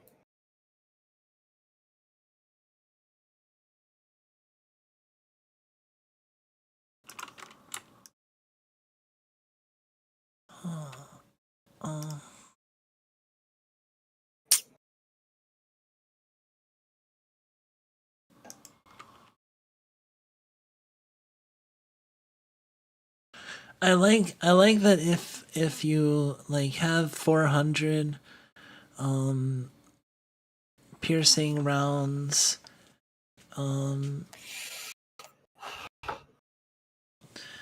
if you have like 400 piercing rounds and you try to go below that by putting it in your trash shot slot, I think some logistic robots come by and just pick it up and put it right back in your inventory. I love Like, defiant rat robots. They're just like, you wanted this. Take It picks it up. It picks it up and looks at you. You Go dropped on, this. Don't worry, I'm helping. I am programmed to say that. I feel it's canonical that your robots are bratty. Yeah. Yeah, absolutely. I can see it. Okay, we need rail, electric furnace, and productivity module.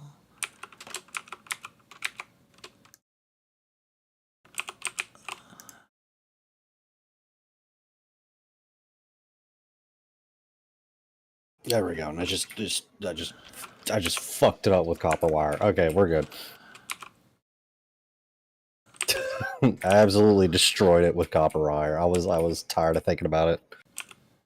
Chat, I will, Snugs, I will admit fully, I am the type of human being that, well, raccoon, that if I am forced in a position to where something is frustrating I have to think, I refuse.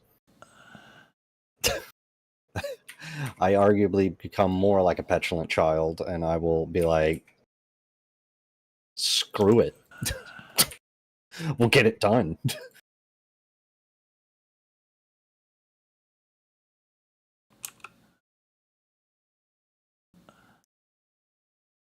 And now I need to get the accumulators up and running again. So I'm gonna go ahead and fill it up while I can Productivity module. not think about it.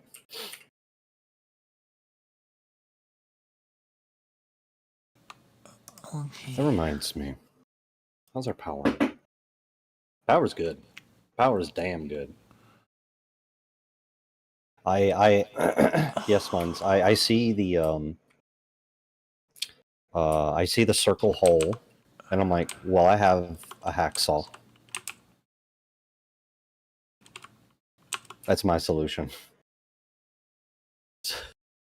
It don't fit. I'm like, well, circle hole can be made into square hole. I'm an innovator. I'm a problem solver.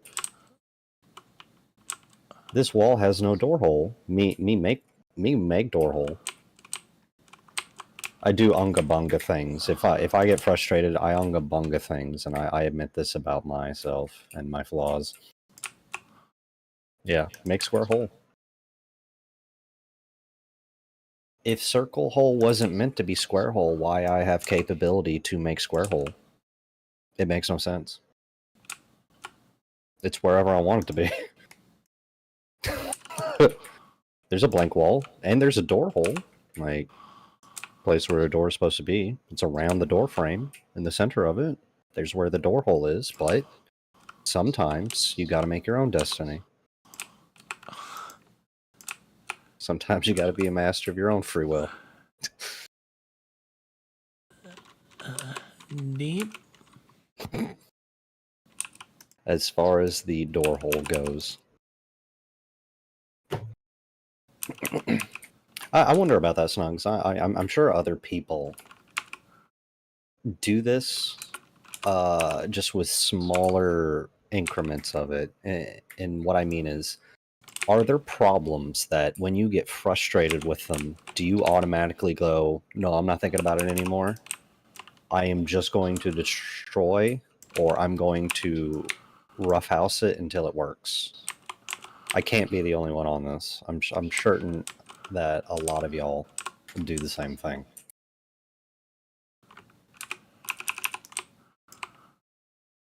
So, are there any problems that any of y'all brute force?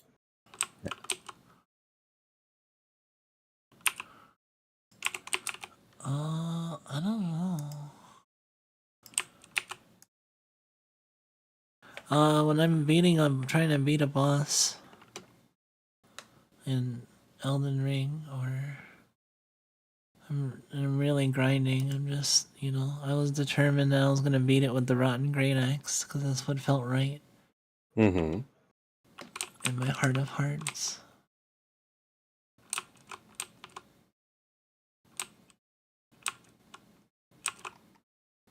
So tell me a bit more about that. Like, when you go in to grind a boss, do you eventually hit that, like, I don't care if what I'm doing is supposedly not working, it will work eventually, and you just brute force it?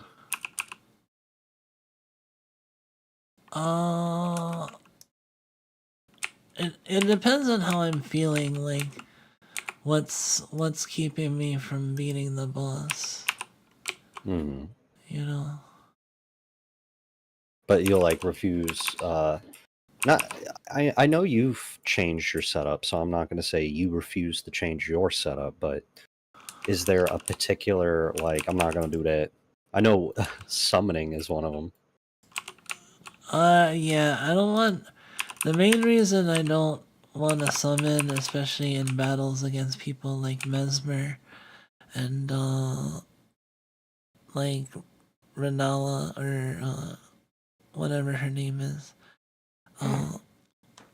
But like, you know, even though people would say, "Oh, you should," I summoned on that fight with the guy that summoned like ads because I'm like, "Oh, okay, you're gonna do ads," and now it's a free for all, you know. At that point, it's like I'm more fine with fights with like more than one person. Having an ally if there's like enemies, multiple enemies, but if it's just me, I want that duel because you know it's like think of it like this. It's like imagine going up to chess player and be like, hey, you like 2-player chess, right? You want to try 3-player chess? I'll be on one of your guys' team. Occasionally I'll make a move for you. I can see where you're coming from. I guess for me personally, there Like, is a certain amount that makes sense. Yeah. I was gonna say most people probably prefer 2-player chess than like you know. The 3-player chess where essentially you have backseaters. Maybe all like if chess streamers like maybe that is 3-player chess kind of. I just imagine a chess streamer that's just like, oh, I want to do that. It's the most annoying asshole. Oh man. 3-player chess is a thing? That's wild. The board in circle? That's just Crokinole. Crokinole is a Canadian game. You almost said it with the kind of tone of voice of like, can't do that. What? No. Can't do that. Can't play the Canadian game. No, I've played it plenty of times. I have, to be fair. But I need brick and chips. Brick and chips. Brick and chips. I guess my perspective is sort of like, I can understand why certain people would not want to bring in summons and everything, but most of the time what I find is people are making arguments to never do that instead of actually doing that. So that's why I find it interesting. Most of the time, I don't understand people saying never do that. Like, if you don't care for the some people do not thirst for the duel, the one-on-one duel where you lock in, you know, and hone your skill until like you can dodge most of their stuff fairly easily. You know, I was at the point with Mesmer where it's like, you know, he goes in with an attack and I'm like, okay, I'll get it to like, or I'll get it like 80% of the time, you know. Or higher for some of the attacks. Like, you know, I hardly ever got hit by the opening attack. I messed it up maybe once in a while. I had like 95% on the opening attack, you know. Oh yeah, we're gonna be limited by red chips still. I guess my perspective is a lot of people are like, but it has to be a pair down duel. I'm like, but how fun is it really? Like, how much fun you having right now? And they're like, it's totally fun. I'm like, are you? I think a lot of people put stakes onto fights in like Elden Ring and Dark Souls. Like they're going to be game-changing, game-ending ones. But I'm like, some of these suck. Some of these suck. Some of the fights suck. Yeah, some of the fights suck. Like the Commander Niall fight. Yeah, that one's not too interesting. It's a guy who has 2 add-ons, and he's just, yeah, you can change his enemies against him, and that is interesting. But if someone were to tell me, and that boss fight has no problems or anything, I'm like, it's not that fun. It's not that interesting. I don't think. It's like fine. Like, I don't think it's bad, but I don't think it's that good. And I think that's the like difference there, is that it's not that great or anything. It's not horrible. but I wouldn't see it as like a pillar of what is good about Souls games. But I know a lot of people are like, "Oh no, this is a bee's knees." I'm like, "Is it? Is it? Is it? Or does it suck?" It could just kind of suck. It's okay that it sucks, but it sucks. And so when it comes to like summons and everything, I also they added some really cool stuff in the DLC. For example, there is a talisman that focuses entirely on the fact that if your spirit ash dies, your little spirit companion dies, you get a damage boost. And what I think is interesting about that is you can base a build around, for example, the skeletal enemies, and they will technically die, but they will reconstitute themselves, and so they count as a death for damage boost because of the talisman. But you're not using them for their damage output; you're using them for your damage output. So I think that kind of thing is interesting. I think that's cool, yeah. And I wish when people were like, I do not like that these bosses have this or that. I'm like, but what about that? Like, you're not even using the enemy to necessarily grab the boss's attention. Like, they're going in there to die, and then just sort of just go off and do their own, like, just fall on the ground so you can get a damage boost, and then they get back up, and they're like just death fodder for you to get a better damage boost. And so when I talk to people about even that, they're against that idea, and I'm like, well, why? Well, I thought it's one of those where I am personally confused when people are like, I don't want to summon no matter what. I'm like, even if it's not in a way that will necessarily disrupt your game flow, it's a more interesting way to do it. And from my perspective, a lot of people are less interested in trying to figure out interesting ways to summon in a way that would be complementary to their style, and more so trying to essentially always have an argument of why not. And that's fine, but again, I just personally find it boring. So Oh. I'm just saying, there's like, I think there's a difference between, I don't want to summon because I don't want the summon to fight the boss for me. I'm like, that's fine. But then it's like, I don't want to even find creative ways to summon. And I'm like, well, that's kind of boring. Oh.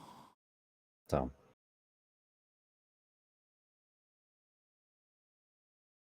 all right. I've made it to where copper, at least a portion of it, is now electric. So taking a gander at our production, we're still satisfying, which is good.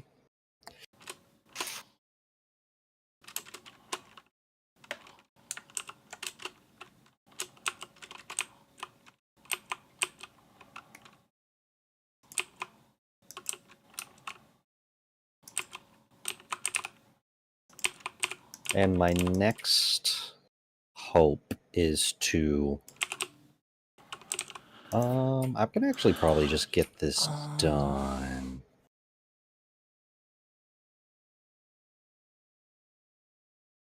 I have to be careful. I have to take that off of there. I have these grabbers, so I'm going to use these.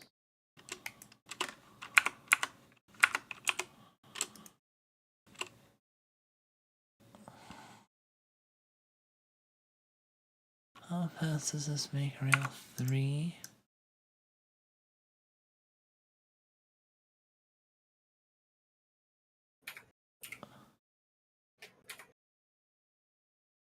How much does it use?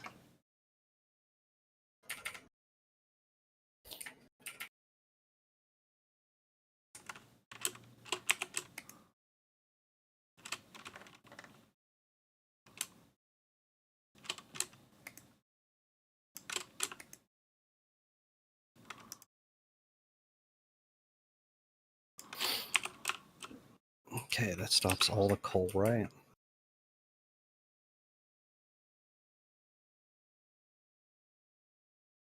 .15.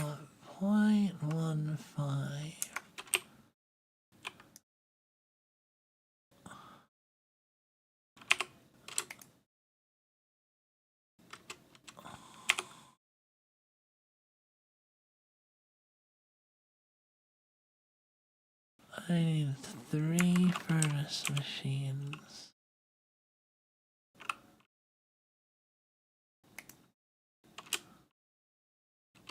Yeah, I guess my main point is just when it comes to options in games, I see a lot of people limit themselves, and there's nothing wrong with a challenge. But I find it strange when it's like, I don't want to explore options. I'm like, well, why is that? You know, I'm not even necessarily at that point. I'm like, and you're wrong, but I'm just like, you know, why give yourself this specific limitation that doesn't seem to be doing anything? And we all do it to some degree. Like, I never, unless it's an optimization mod, play a game solo with mods. So there are a lot of games that I know that are either just not fun by themselves, or the base game itself doesn't have a lot to offer. But it's great with mods. And again, not performance issue mods, but like mods for like visual or gameplay changes. I usually avoid those. I could understand someone's perspective if they were like, well, I find that to be silly. Like, why wouldn't you increase your like good time with having a game? And I'm like, I just like the base experience of a game half the time. So I could understand someone's perspective if they thought, for example, my way of playing games was silly. I don't think it's silly. Yeah. I prefer playing it with no mods usually. But the whole point is, like, I can understand why. Yeah. Different players look for prestige, simply winning or flow state of the game, so sometimes a game will feel designed for someone else. Yeah, and that's fair. Oh wait, what is a... Okay, no, it's taken care of. Yeah, that's interesting to me, because like I said, the main thing that I am interested in is someone else's perspective on why they play a game or play it for whatever reason. So when it comes to someone hampering their options, I think to myself, why? Like, I genuinely ask why. I'm not there to pontificate that my reason's better or something, but I am interested, why do you do that? And so Elden Ring is a really good example of, to me, hello. Hey, welcome Shadow Barrel. How are you doing? Hope you're doing well. I'm always interested in why people choose to not choose things in games. Why people... Well, isn't that just asking, like, why people choose to have their own playstyle? Yeah. I think that's a genuinely interesting question. Like, all jokes aside. It's like, why do you like playing this way? Why do you like doing that? Because I know there are plenty of people who pay for that information.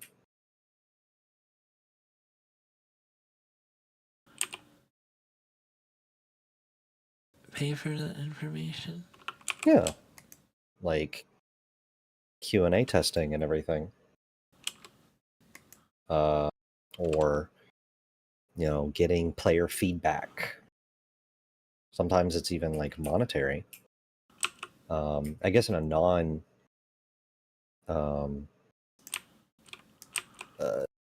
not a monetary sense, but I know that whenever people develop games, they'll usually look at like their competitive scene to figure out how to balance things. And so opinions from people who play your game are pretty important.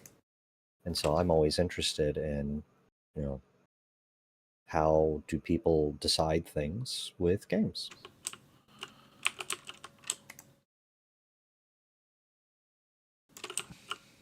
See. I just go with what feels right. That's fair. That's a fine answer.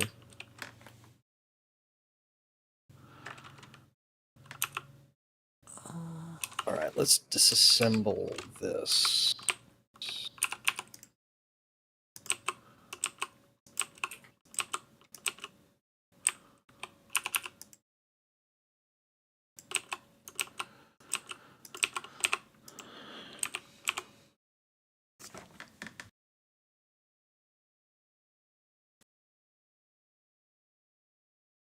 Is it a bit weird that Souls games have the same your boss fight only counts if it is hard as possible that typically shows up in MMOs? Can you elaborate a bit? I like that opinion, but could you elaborate a bit?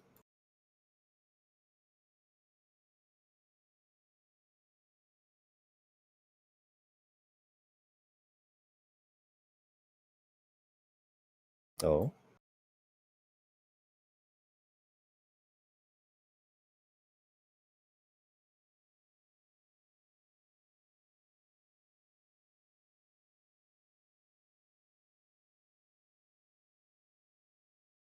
Okay.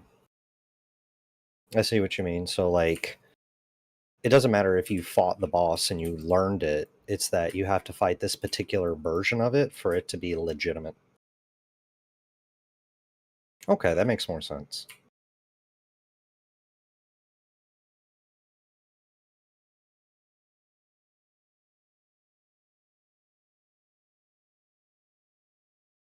Well, we don't need that just yet.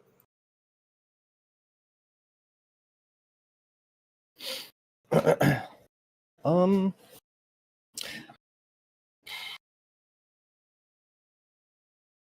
I guess.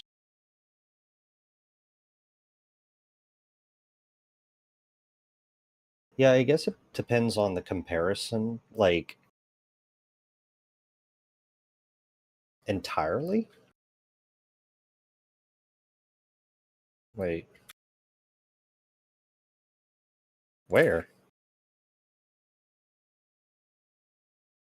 I'm looking at the lights on. What do you mean? Oh, I understood what happened. Wait, that's my fucky wucky. I understood what happened. Wait.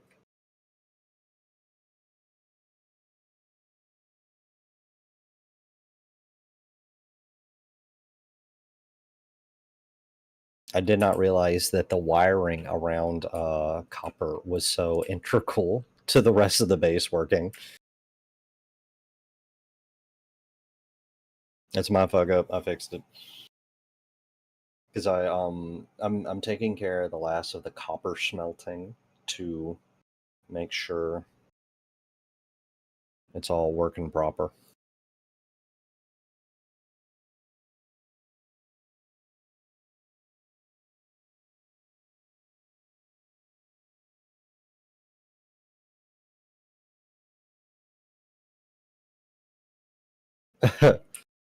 I was the one distracting Kumiko from being able to do everything by cutting off the power to the entire base. I think that I think especially in Dark Souls 2, there was a lot of bosses like Dragon Rider who felt like they just threw in a second one and called it a day. It did function slightly differently, but at the same time, it's like, did I need this? I feel like I could live without this one. So, I guess the best way I can put it is I agree with that sentiment, but I guess my opinion would vary based upon what exactly we're comparing. So, like, I would say that is a fair comparison if we were doing it to something like the Dragon Riders in Dark Souls 2. But if you were to say that about like Millennia and trying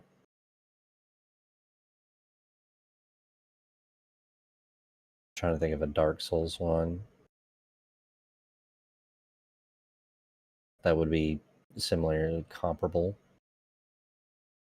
like Gale and Millennia. I'm like, those are two very different fights, so I don't disagree entirely. I want to say yes, and can I have a bit more to like consider? Because I again, I don't inherently disagree with that, but I feel like the comparisons have to be very specific.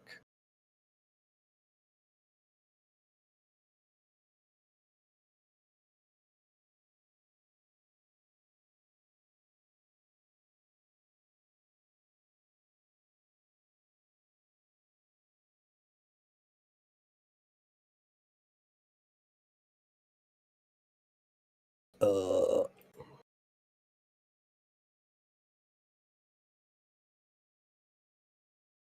right.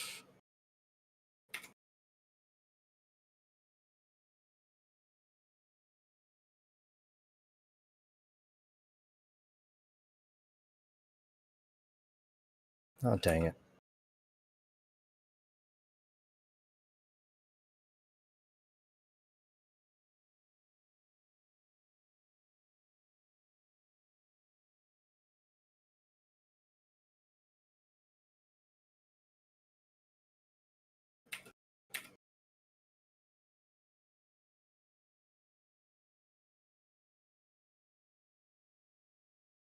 Hello.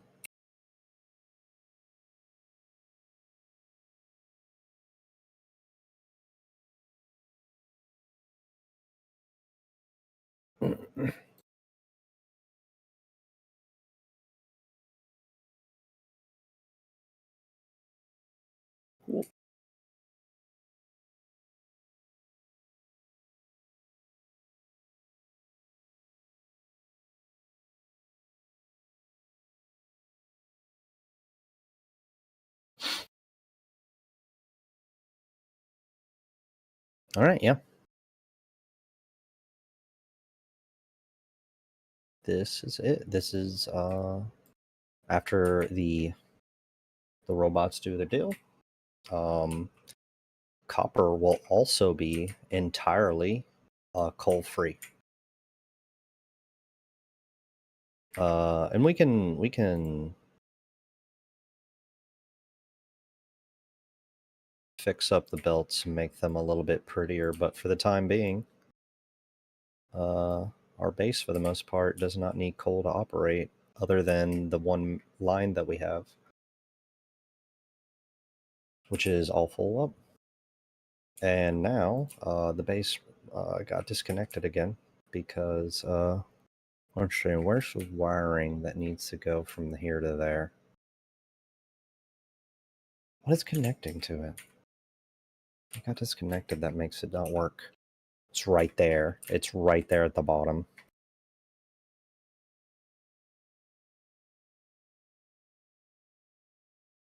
I agree with that.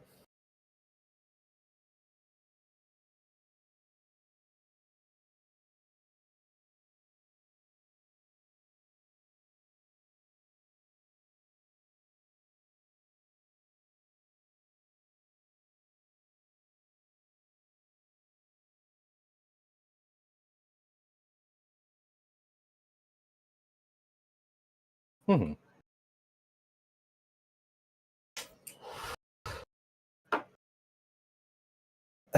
Yeah, and it's definitely.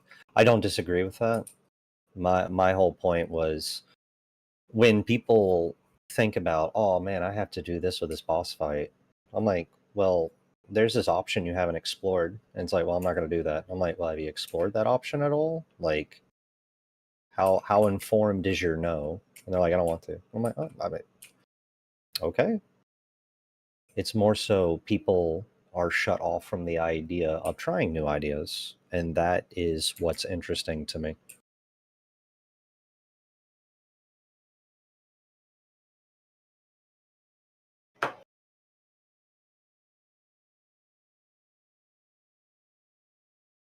Okay. Oh, shit. Ooh, I need to be careful with this situation. So I'm gonna try and aggro these enemies so they run at me and don't blow up our shit. Okay. Hey, fuckers. Yeah. Just vibing. I don't know. Yeah.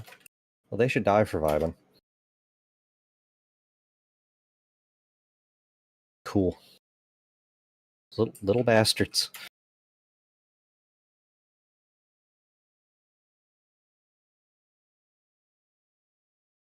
See, this is what I mean. This is what I mean. You can't have nothing.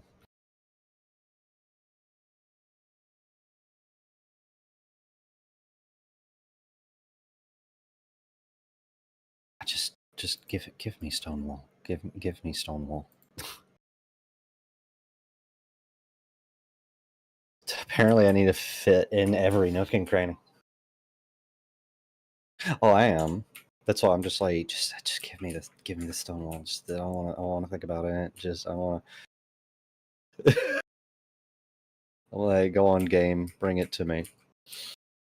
Because I originally went over here to connect the solar panel system to the end of the solar panels. So we have another area that's entirely hooked up to the entire grid of power. And then I saw those little bastards, and I was like, oh, okay. Well, they gotta die.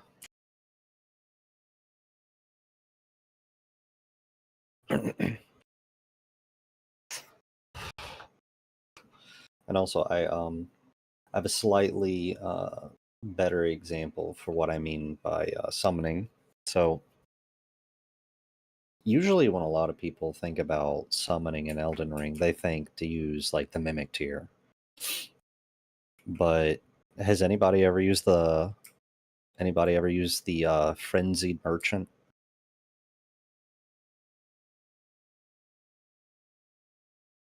Yeah. So there's as you know, the merchant, well, I guess he isn't a merchant, that particular NPC, Spirit Ash, but there is a Spirit Ash that will fling Frenzied Flame. And that particular Spirit Ash is very immobile. And so you have to work a lot to position it and make it work correctly. You can very easily screw up and like it just dies in the fight and everything. And so when people put limitations on themselves, I'm like, why don't you put a limitation where you're like, hey, I have to let my Ash fight for me, and I can't let it die. I'm like, I think that would be an interesting challenge run that I don't see people try to do. So I'm like, why not that one? It's stuff like that where I'm like, if we're going to do different limitations, why stop there?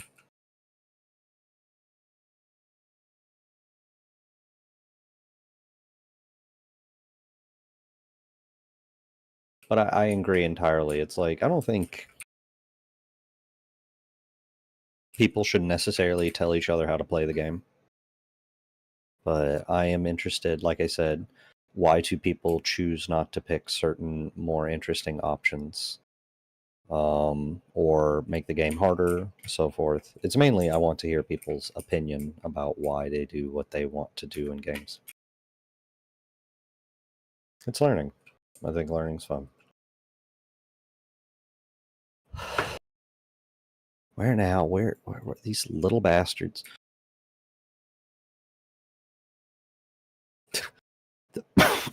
I hate the fact that some of them just walked in like, hey.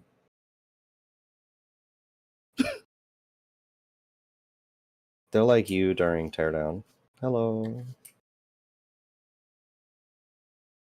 Snugs, it was the most terrifying thing to me early on watching Kumiko rip down a door with a sledgehammer and then very meekly and calmly say hello.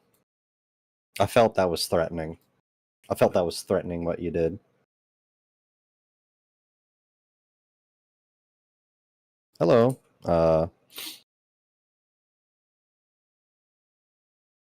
Liam Entertainment. Yeah, we're playing some Factorio.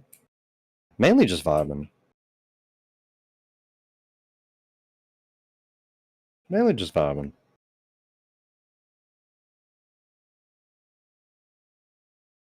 I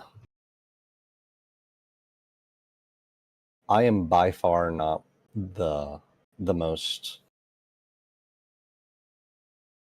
well-versed player in this game, but I enjoy just making my machines and letting my stuff go. Nothing is more satisfying to me in this game than having like full resources all built and all that and seeing the belts go.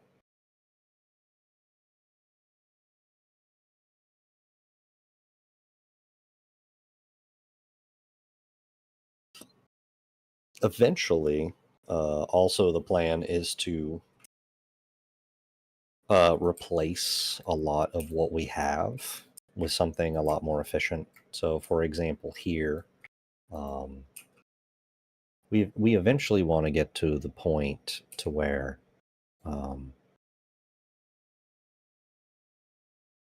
our ore that's going to furnaces are red.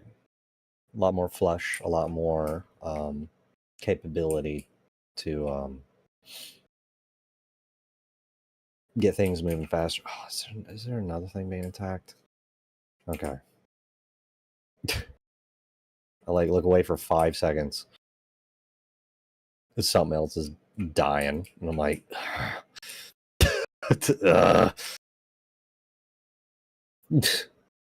the fact that they showed up in the base and just with the ooh fingers just points together for me. I'm like, no, just piss off. They aggravate me.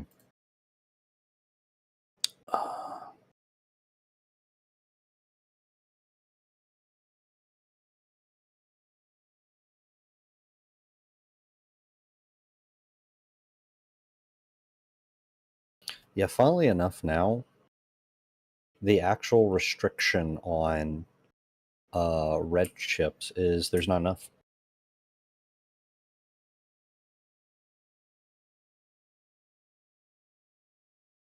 Like, there's not enough machines. Oh running wait, to I'm make them. muted. How long was I muted for? Fuck. You were muted? Yeah.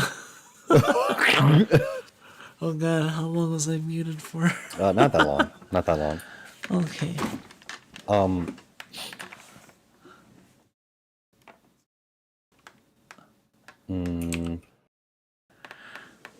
Nice catch. Dang, I don't know how I muted myself by accident. Also, I fucked up. You fucked up? Yeah.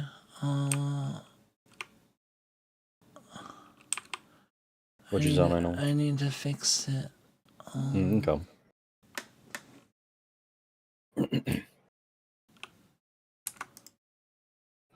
I don't have a supplier of iron sticks. Iron sticks. Yeah, those sticks. Rods? Yeah. Okay. I'm just making sure we're on the same page. I'm like, am I missing a material? am I mistaken? Am I wrong? I don't know.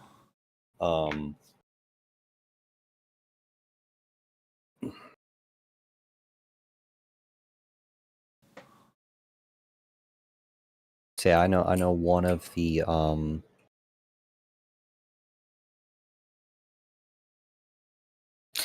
issues we have right now is we need more production of iron, red chips. More red Yeah. chips would be good.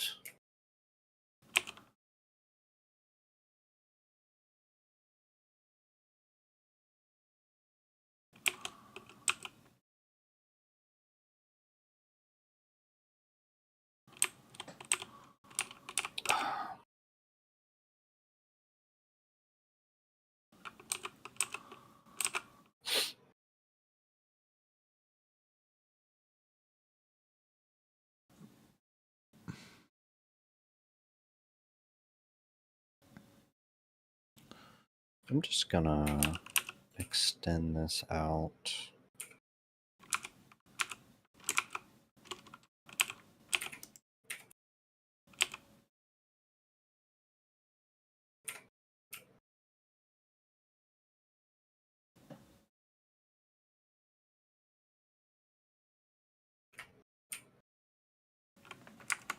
And I think what I want to do,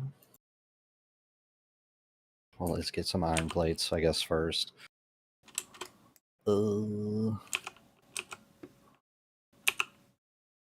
Make one of these. So I'm currently trying to figure out a way to just increase our amount of red chips that we need. So the best way I'm finding it right now is to set up just something extended over here to just get it going.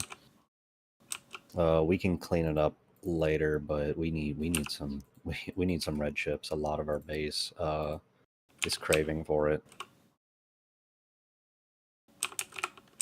So I'm gonna work on that. Here. Let's see. Yeah. Yeah, I was talking for a little bit. I don't remember what I said though. It was rather profound, I'm sure. It was the secrets of the universe, I understand.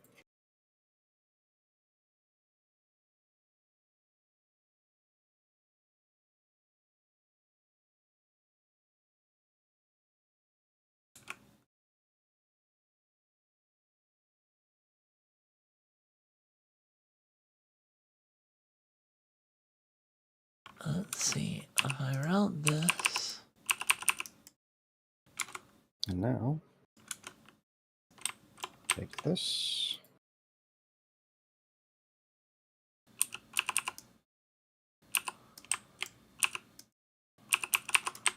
My design is kind of spaghetti, but Whoop.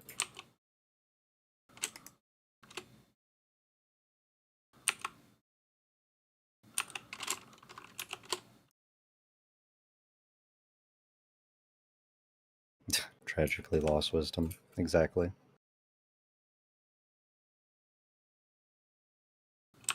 Well, that one can go away.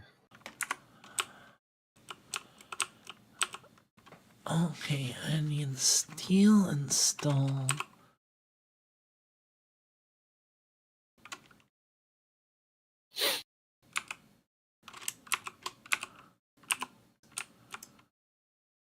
I'm gonna route.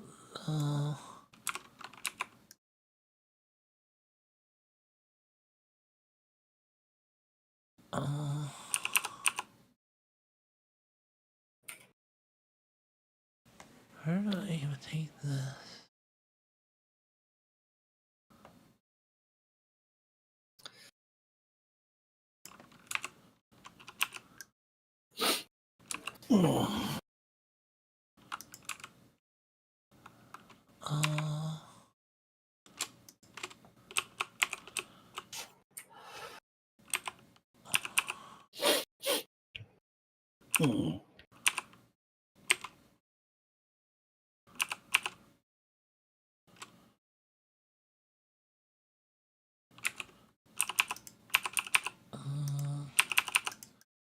I just need to route this steel and stone together so I can make. I basically have to make multiple things.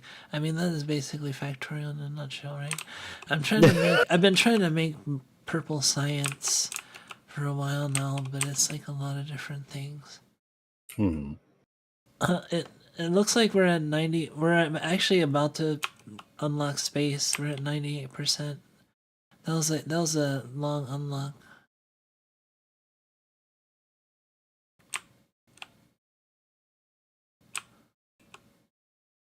Ooh.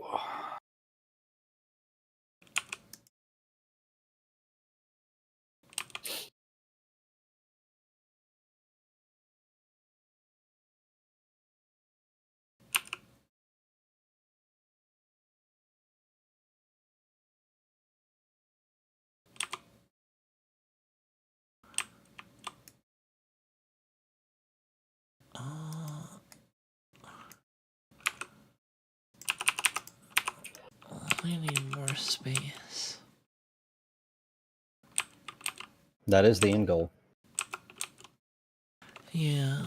Oh, it's been forever since I heard that noise. Right. All right. The rocket silo is like a huge. Took forever. It was like 1,000. So far, our research like 100 or 200, 300. And that's a big unlock, obviously. And now, take a look up here. Red chips are trickling in.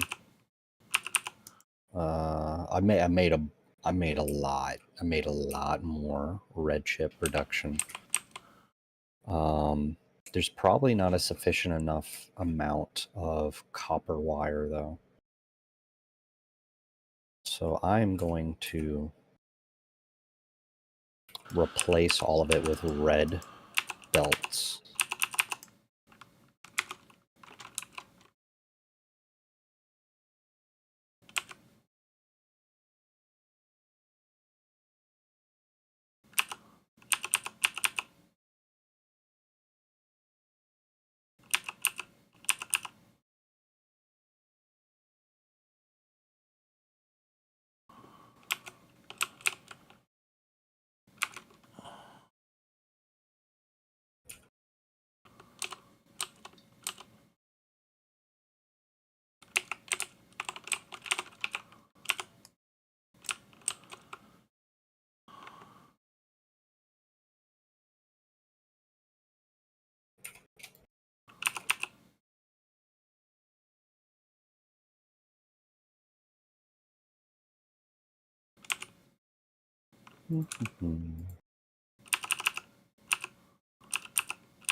Let's see.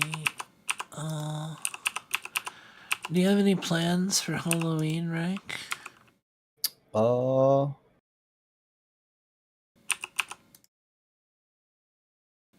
I have some movies that I'm probably gonna watch with a friend of mine. Yeah. Oh yeah. I don't know what we're gonna watch. We've been watching some stuff like we watched Cabin Fever recently. And that movie is a lot more fun than I remember. The movie is a bunch of fun. Two things I didn't know about Cabin Fever though, which is one, I forgot it was done by Eli Roth. I just didn't know that. And two, it had a remake? Didn't know that. I was like, huh. Cabin Fever which is a very very corny movie, but in a fun way. Like, it's a fun movie. I think there is merits in a movie being fun. It is a movie that is schlocky and goofy and everything, but the 2002 version. But I thoroughly enjoyed it. I think it's a movie that when I recommend movies to people, it's definitely one of those that I feel goes kind of under a lot of people's radar. And they've got some really goofy stuff in it. If you, yeah. So you know what I'm talking about, Soup. In the credits, well, in the movie, they have somebody in a bunny outfit.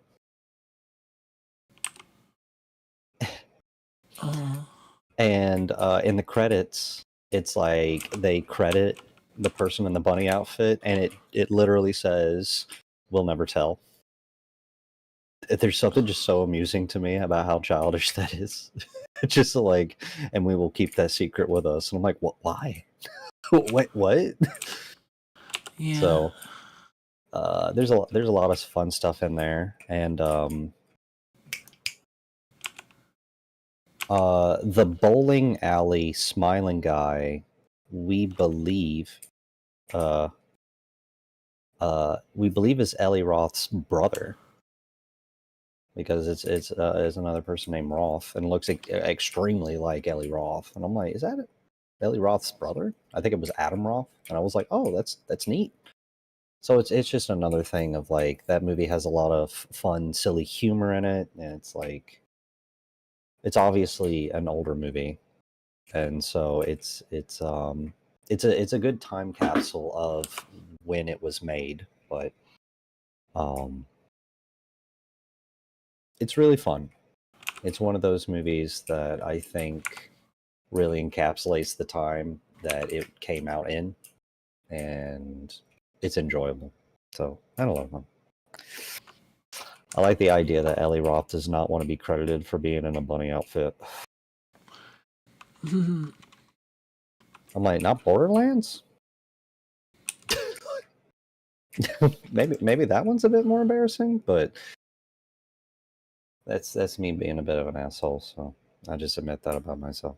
Is Borderlands embarrassing? It's a little bit embarrassing, yeah. It's a bit of an embarrassing movie.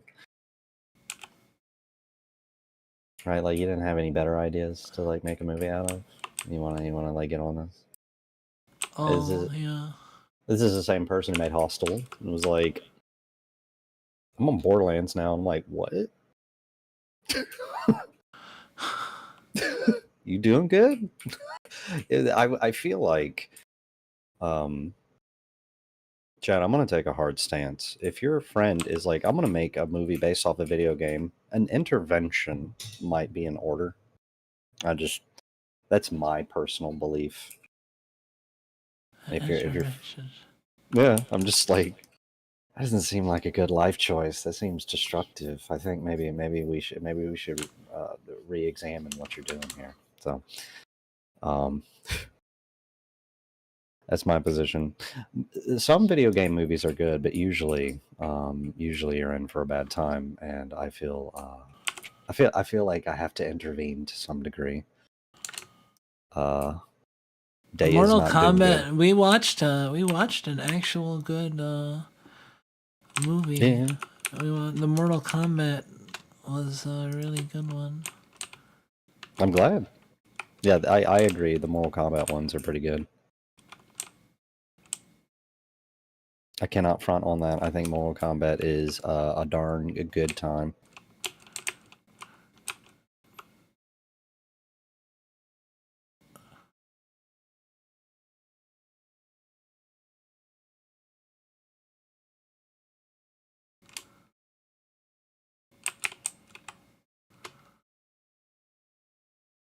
Okay. Yeah, I think red chips are doing a lot better now. Like, they're still, we have a new problem with red chips, and that's we don't have enough green chips to keep up with production of red chips now. Which is Yeah. like, I'd much rather have that problem. A fucking copper wire. Okay.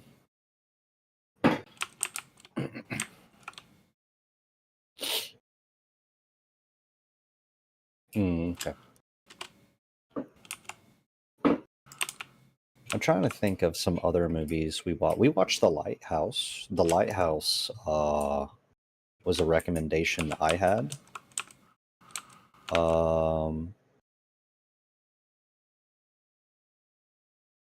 Pretty good. Pretty good. I saw a lot of people clamoring about it, and so I'm like, I'm intrigued, and I perused, and I was pleasantly surprised.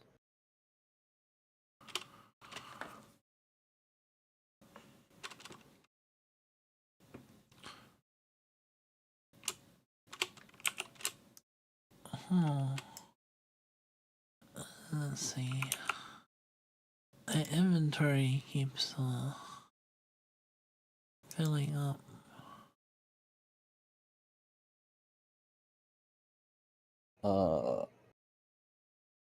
Yeah, Robert Pattinson and William Dafoe did a really good job on that movie. If anybody hasn't seen The Lighthouse, I recommend it. It's a bit of a strange watch, but I think it's intriguing, and I think it has some fun things that it plays with as ideas. And based off of that, as hoity-toity and fart huffy as that sounds, I think it's worth people taking a gander.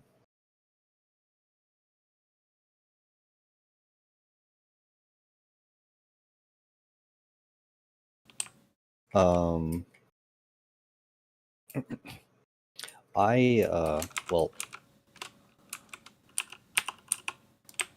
and as arrogant as this sounds, I don't want to talk too much. Yeah, there's this like comparison between, like, even South Park did the joke where there's like aristocratic people that sit at a party and they fart into glasses and smell them. Huffing your own farts is like an expression of being too full of yourself. It's just a more playful way to say it. But at the risk of sounding arrogant, I don't want to share too much of my personal interpretation of the Lighthouse movie if anybody hasn't seen it, because I think it will change the way you view the movie. Like, you're trying to fit it into that context. I think The Lighthouse is a really good movie to just get in there and try to make sense of it. It's really fun to do that, and it's one of those I advise people don't try to preemptively look up a meaning. Instead, just engage with what's there. It's not particularly scary. It's more of a... It's got some slight spooky moments, but it's more of a existential dread kind of thing.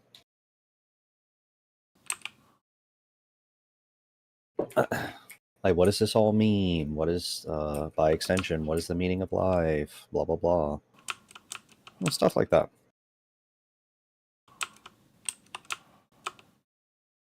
Obviously, I am biased in that regard because I took philosophy, and it's like, oh, we'll figure it out.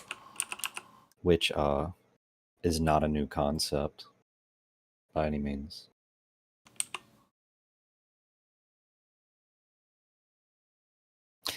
Yeah, the Lighthouse does seem like it's going to have a more horrifying set of things, but it's not that bad. Oh, hey, Bumble.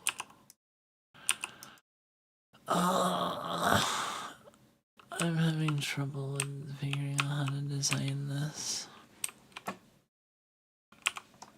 Take your time.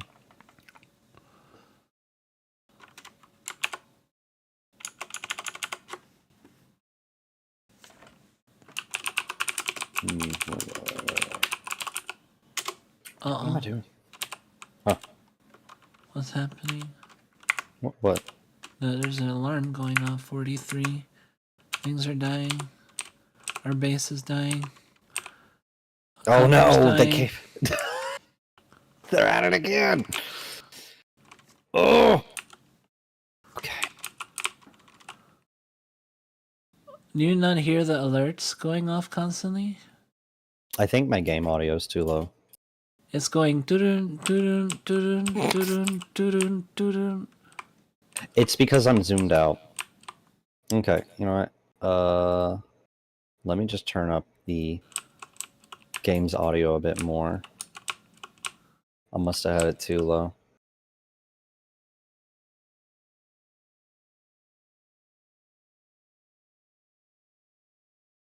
Okay.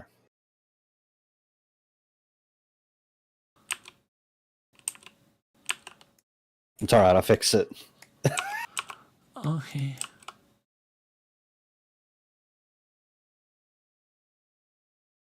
Lunch and coffee. What'd you have? What'd you have for lunch, Bummel? What you have for coffee? Yeah, how's your trip going?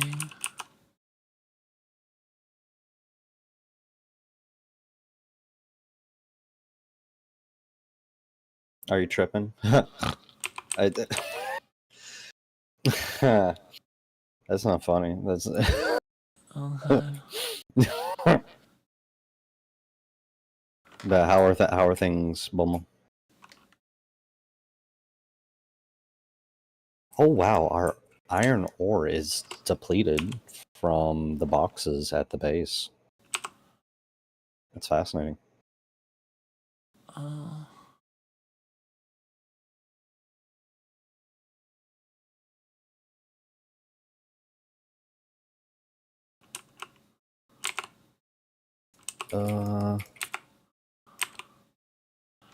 I need red inserters. Sorry if I'm zoning in a little bit. I'm having trouble making this. It's okay.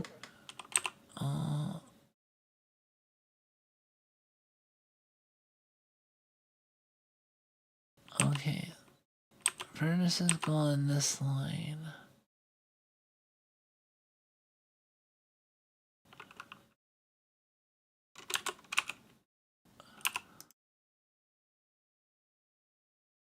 And then...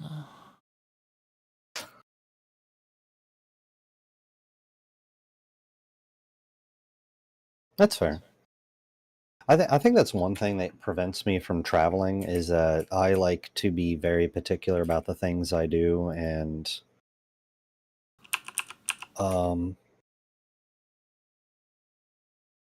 everything of that nature. So if I ever go travel, I have to get all my affairs in order.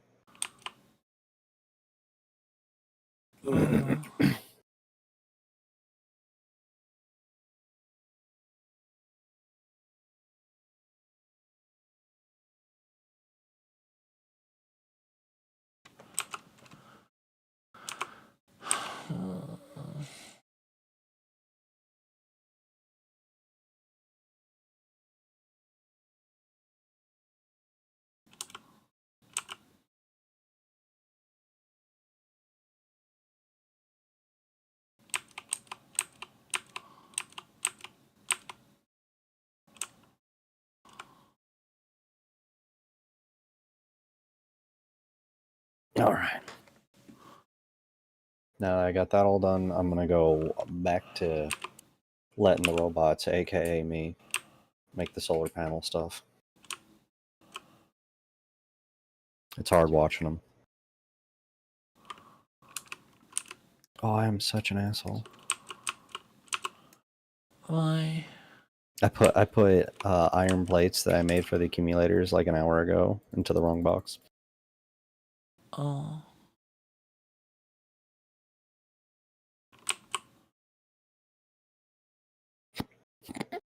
Asshole? I'm a bit of an asshole. Yeah. How does that make you an asshole? It's more of a like, damn it, kind of situation. I guess more appropriately, I feel like an asshole.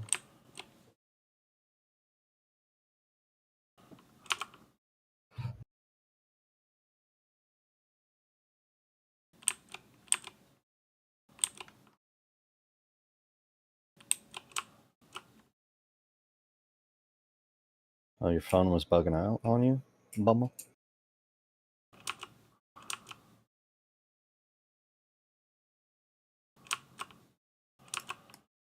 I keep switching this.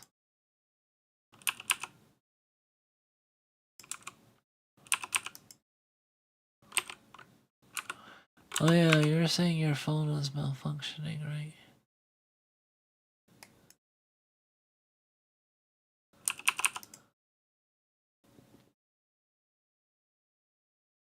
Oh. Alright, that's working. That goes there.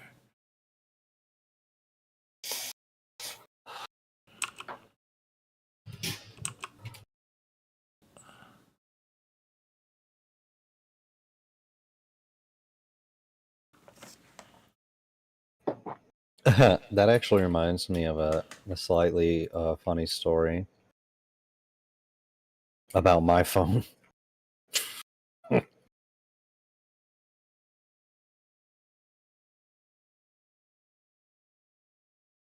So, Snugs, how long would you wait to get a new phone? If your current one works well enough for what it does, how long would it take you to get a new phone?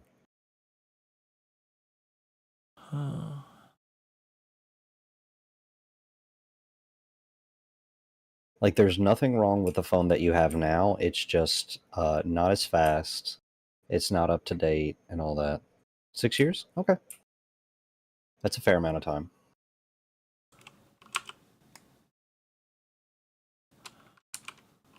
You know what? That's a good reason. So I run out of storage space, which increases exponentially in time. Yeah.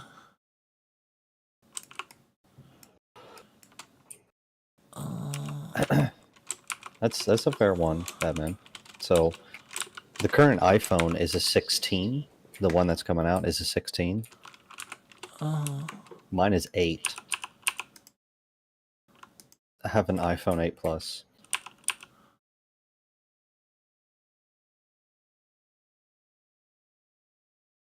Snugs, on average, Blue Archive crashes for me like 4 times. That's fucked up.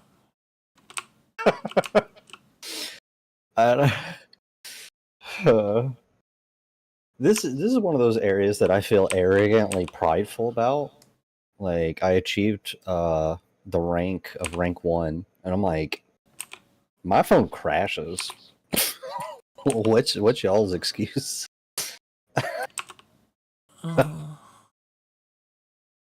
So I believe it or not, as a raccoon, I hold on to trash.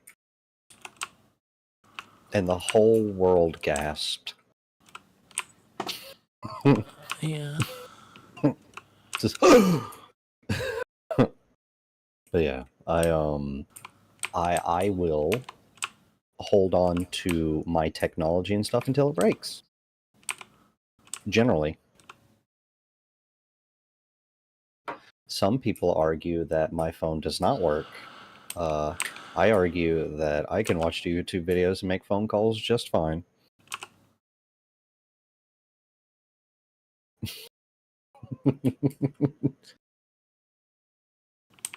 Yeah. Yeah, the newest iPhone at the time, because it was like 8 years ago, I think. Where? Oh, they got it. The machine's got it. It was like 8 years ago, I think. Let me count.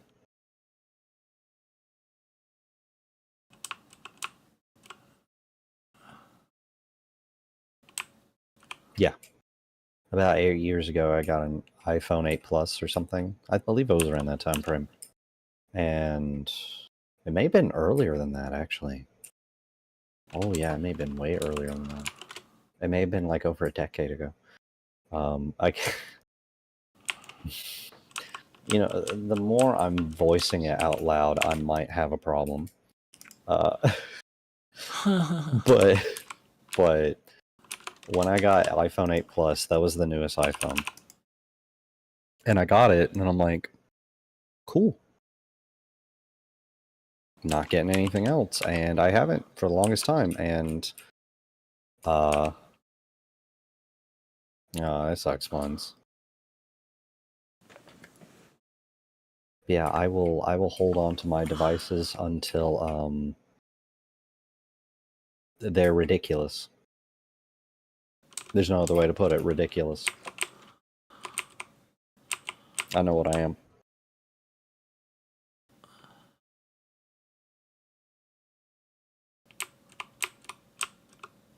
Lordy, it's already 1 a.m.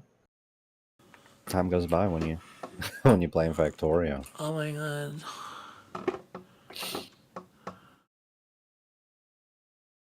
Where? These little motherfuckers.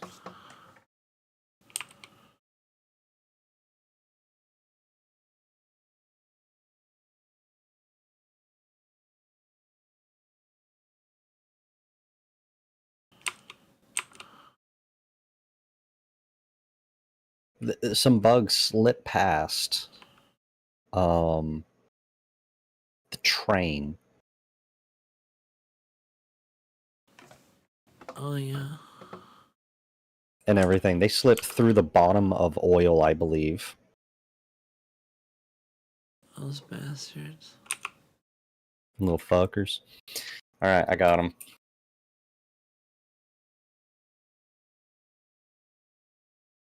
Yeah,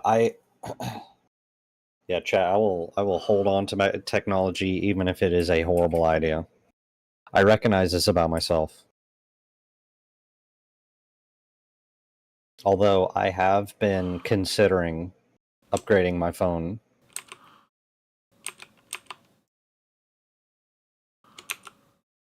And then I'll probably wait another decade until I get another one.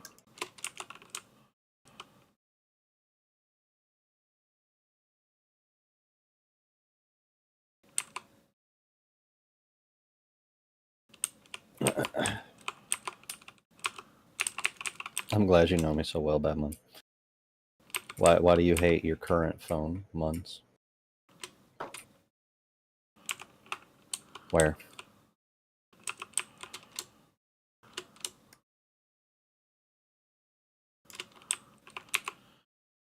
Let's see.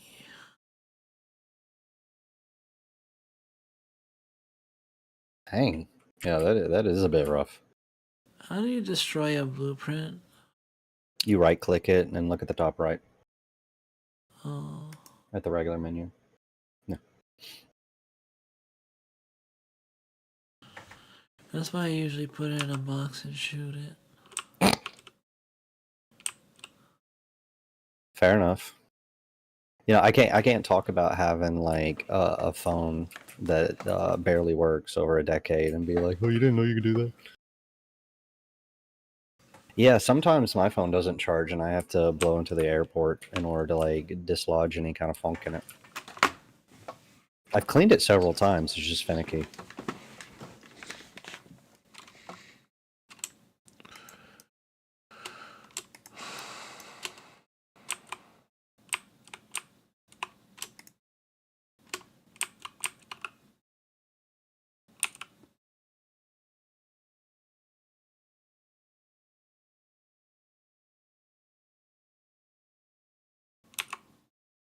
Calculating over that.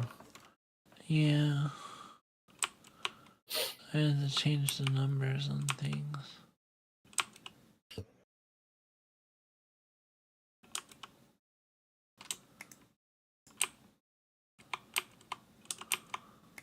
Quite fair. I want to throw it off a cliff. Oh no.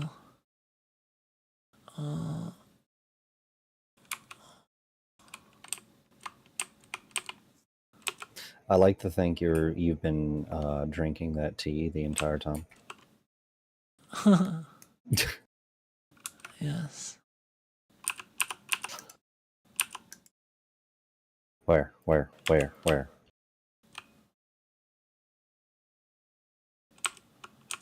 Okay, no, that's fine.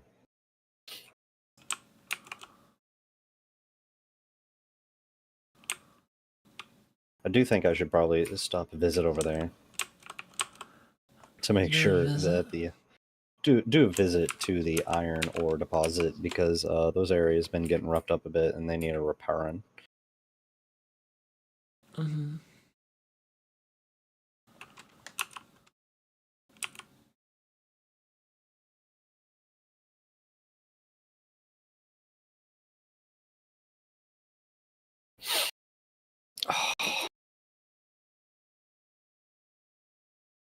Snugs, I hate the bugs so much.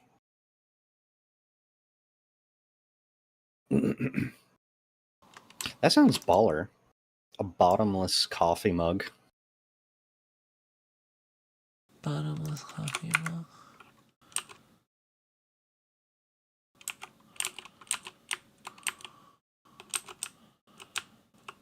Alright. Oh, now we can get the personal laser defense. Have you ever equipped that? I haven't equipped it yet. You can have just a full inventory of them, and you just run in and be like, I see the future. And just like laser beam everything to death. It's the best. You just walk into bugs and just lasers fly out of your face and kill everything. With just enough lasers. Mm-hmm. It's just, there's an endless amount of lasers, depending on how many turrets you have set up on your body's module. Oh. If you could just run into a biter's nest and just be like, just Iron Man everything. Just shoot it with face laser. Oh yeah, you know what, Munts? That is a good thunk.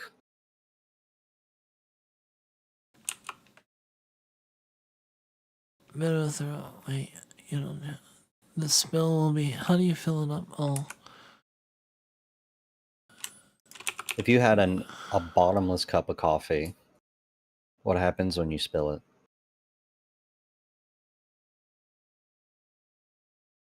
The flood.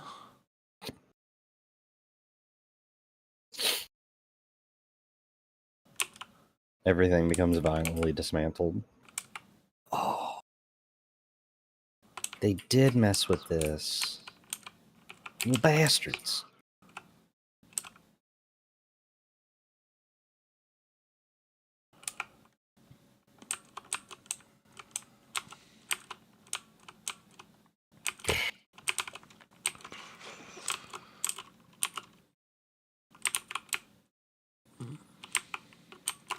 Okay. The bugs were screwing with oil. The bastards. Those little bastards.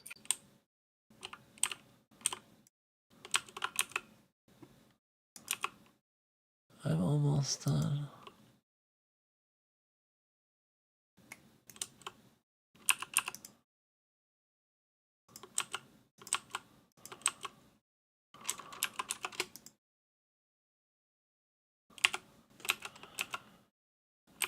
Alright.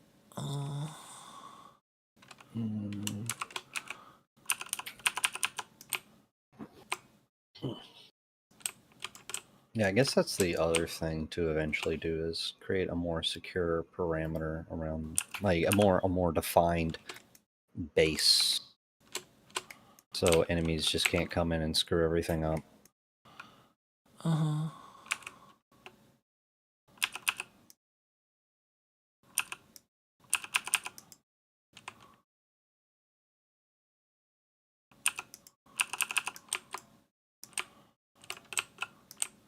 Well, once we get a little bit more science going.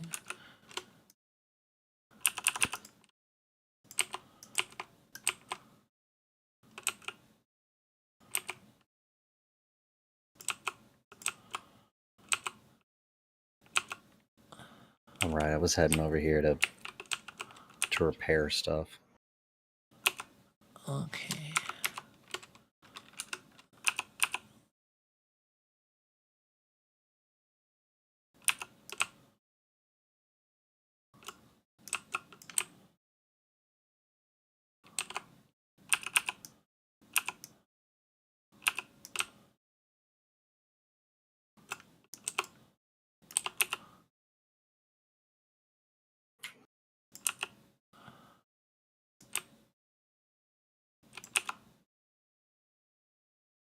Oh, I need assembling machines.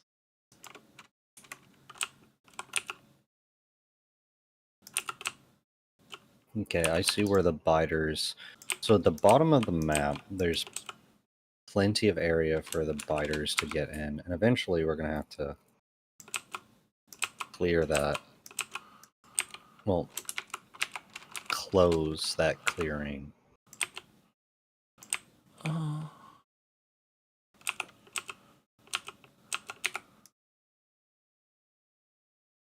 Hello.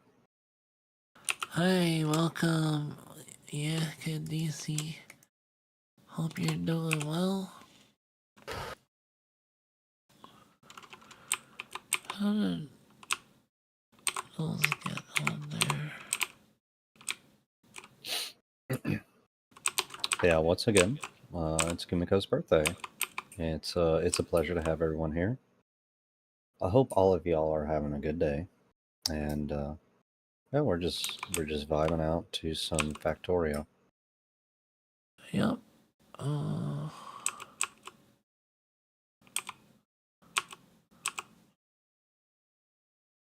Let me see.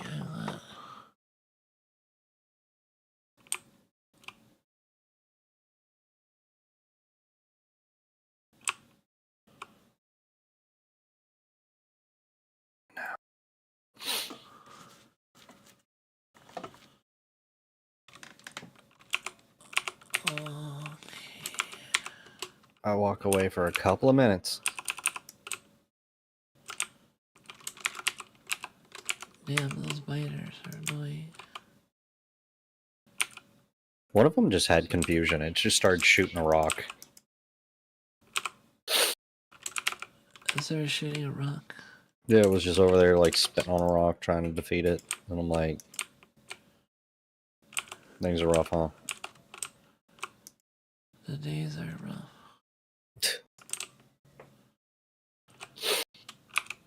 Oh.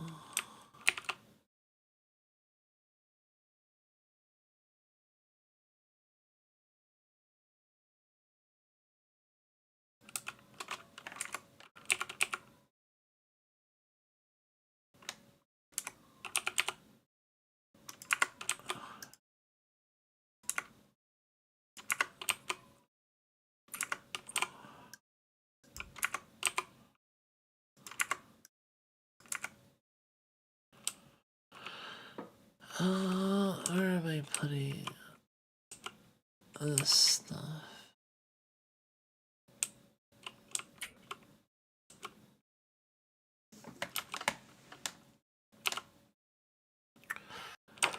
Not there. Not there.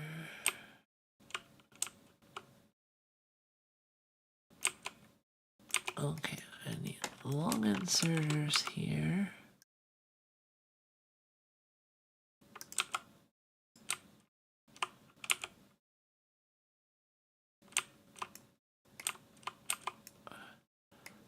Short inserters here. Oh my god. I just want to make laser turrets.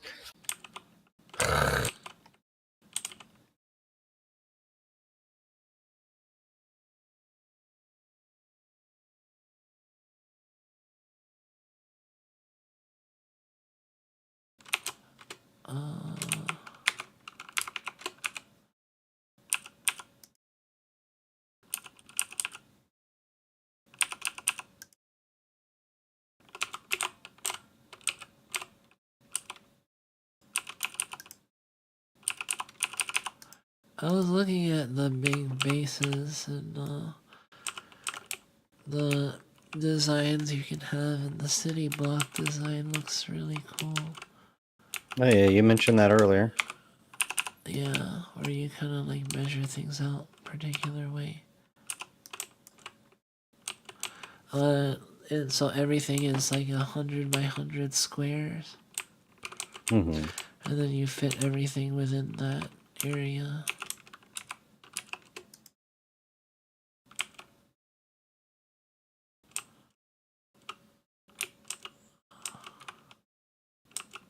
All right, what now? Oh my god.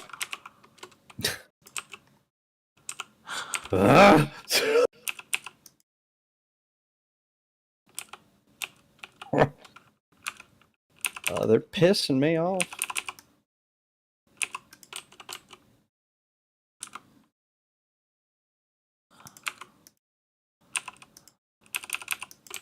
I just need to neglect some of this for a little while and just make the laser turrets. I need them. Like, where? Hold on. Let me. Where? Steel. Fuck. All of it. What else? I need batteries. I think I need batteries. Yeah. All of it. And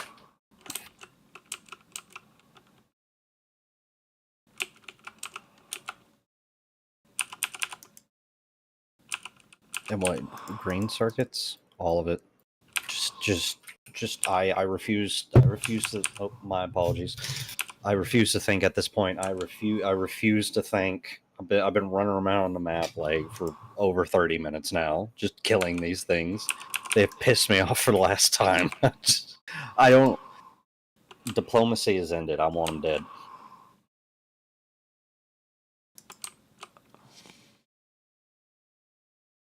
There is a diplomacy phase. Yeah, where I kindly just build things for it's annoying for them to even walk around, and they're like, well, little bastards.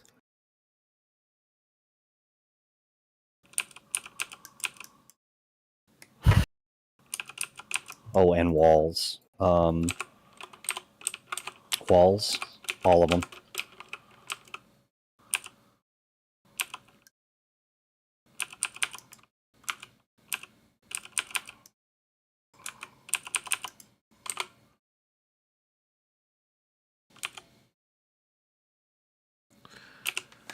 Alright, we have purple science. Hey.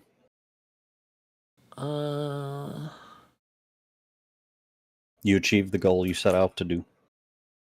Yes, I'm gonna research worker robot cargo size. Oh, we can get elevated rails now. Hell yeah. Placed over obstacles or water to reach new areas or make more efficient rail networks. Does it go over trains? I think so. I think you can go over other track. Because, I mean, a train is an obstacle, right? Yeah.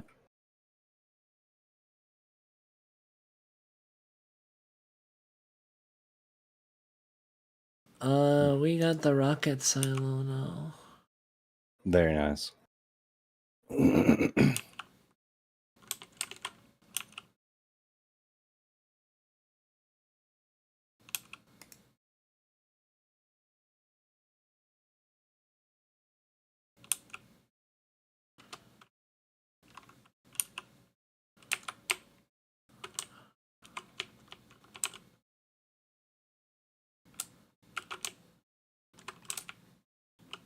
Oh my god, what are the robots doing?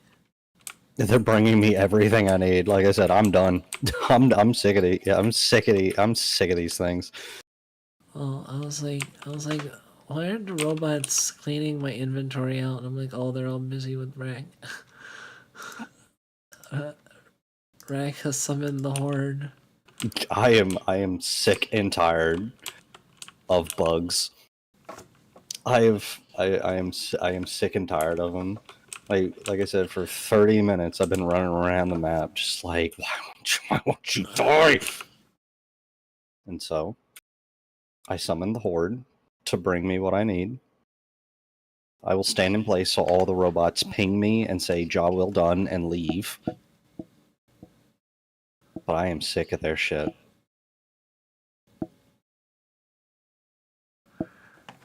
We can make the rocket silo now. Very nice.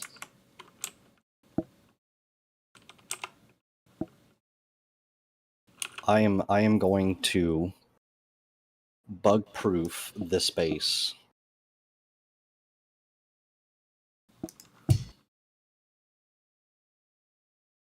All right. I think that's good enough. I'm sick of this shit.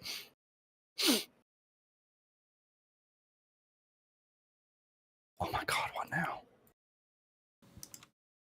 No, they're destroying the tank over there.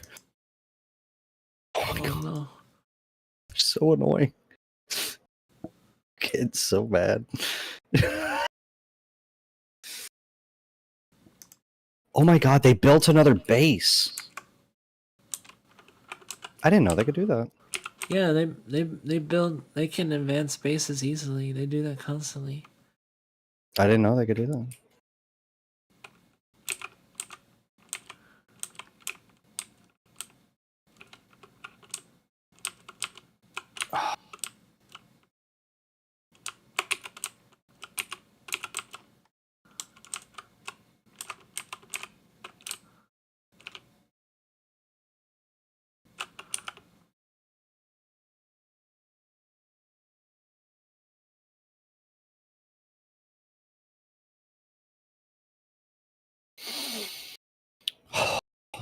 Okay.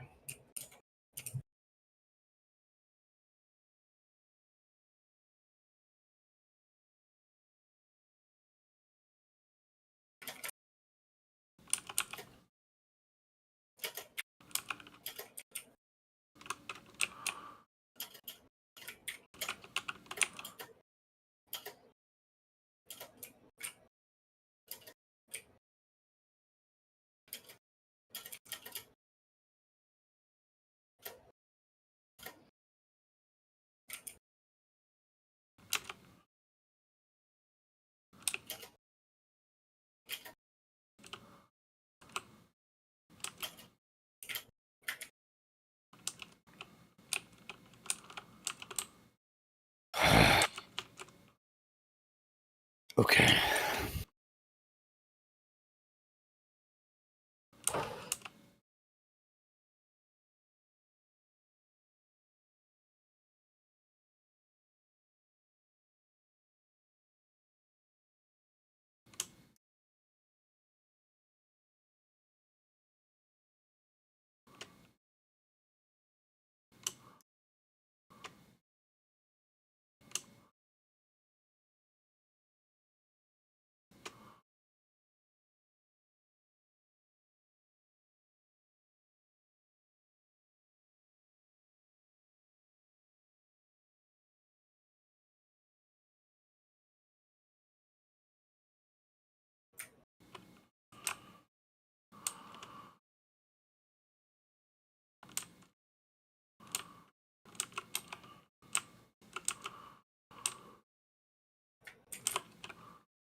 I heard a meow. It sounded like the cat went sheesh.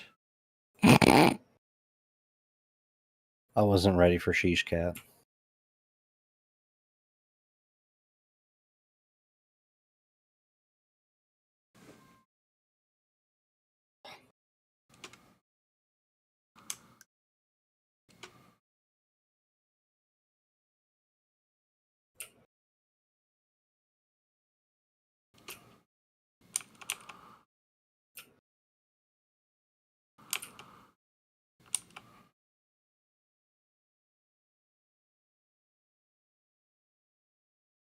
Where? Why? What?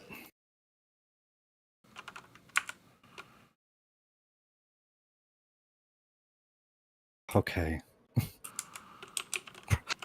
That problem got dealt with. Oh.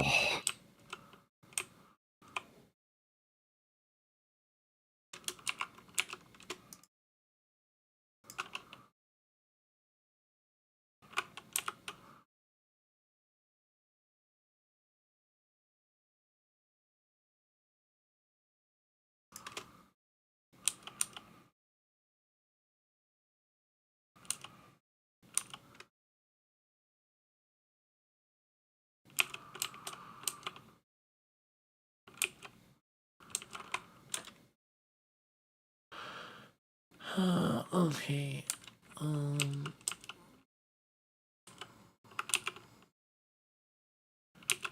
Yeah.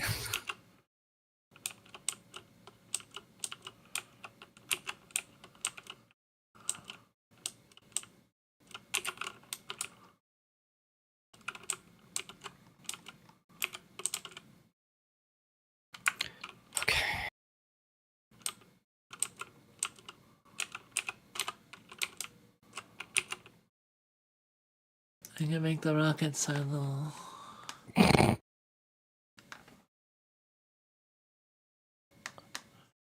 Well, the cargo land or the rocket silo required like 1,000 steel and 1,000 concrete, so that's like 20 slots right there.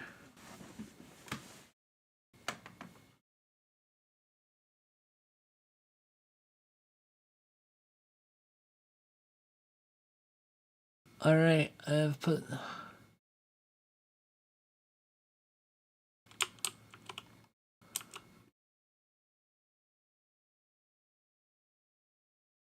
Okay. We have a rocket silo. New tip: space platform.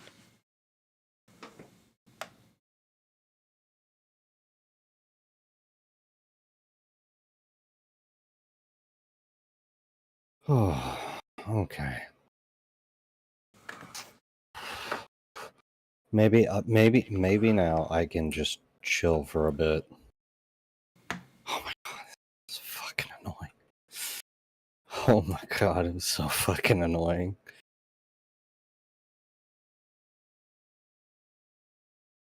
I am here to look at rocket ship.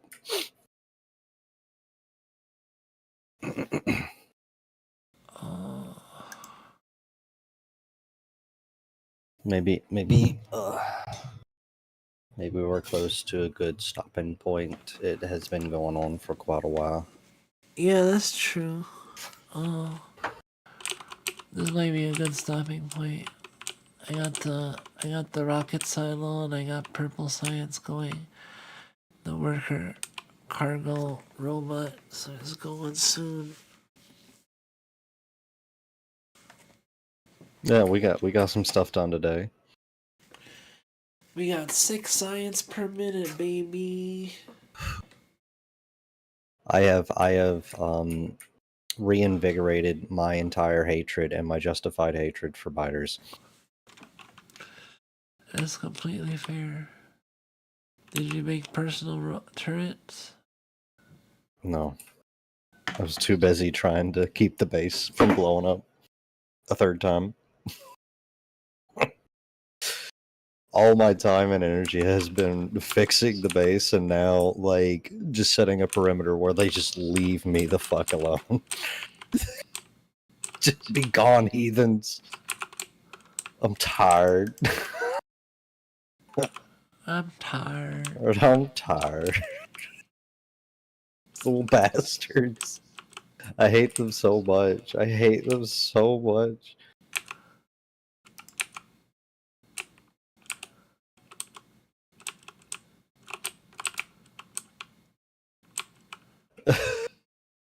Yeah, that was the situation. I'm sitting there and like half the base is on fire, and you're like, I made rockets. I'm like, you know what? You live your best life. I mean, I can help you, but you seem to take care of it. It's fine. Like I said, I'm not complaining. I I wonder how do you make the rocket? I wonder. You have to put a lot of pieces together. Unless they changed the recipe, which I don't know if they did that. I'll have to look at it. But anyway, this is a good stopping point. We can stop here. Alrighty. Alrighty, thank you all. I can look up stuff from here. I'll save. Oh, we're getting attacked.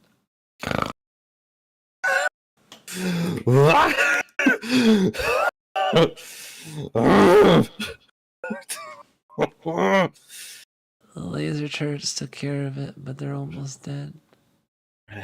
Bratty biters need correction. I'm And gonna fucking lose it. And our logistic robots, there are no logistic robots, so no one's repairing the... There's no logistic robots or repair packs, so they're not getting repaired. Oh. Oh. Have you seen the meme of the raccoon who has a broom and it's like, I'm sweeping up this house. I'm not appreciated here. It's just an out-of-pocket example. It has nothing to do with what's going on here. I am having a day. Do you have robots to put down? And repair packs? I am repairing everything, yeah. No, I mean you can put repair packs in the robo port and put down some robots and they'll repair it. I will. I'm just running around base seeing what needs to be fixed or needs to be tended to before I do that.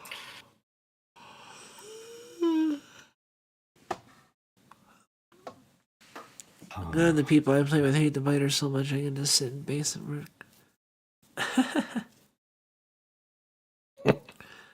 Pipette tool will be very useful in space. Default is Q.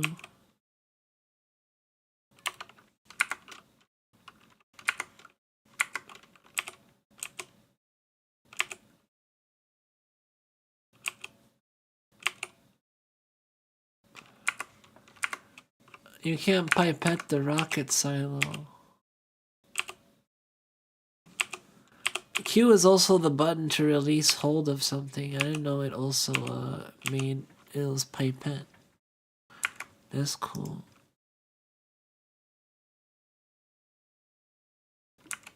Multi-use. Anyway, I guess that's it from me and Racc. Thank you, Racc, for hanging out with me. It was fun playing Factorio and also the Zatsudan beforehand. Yeah, it was pretty fun. I hate biters. Yeah, I hate biters too. We'll get them eventually with better color.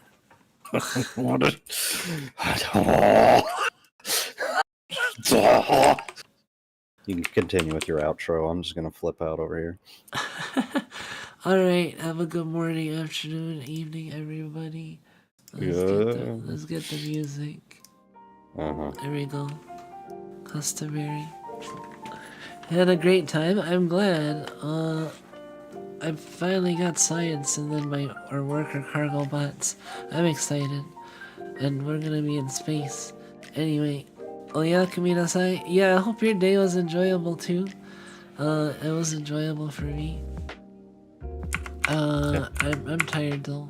So take care everybody. Bye bye. Bye bye. Wait. There we go.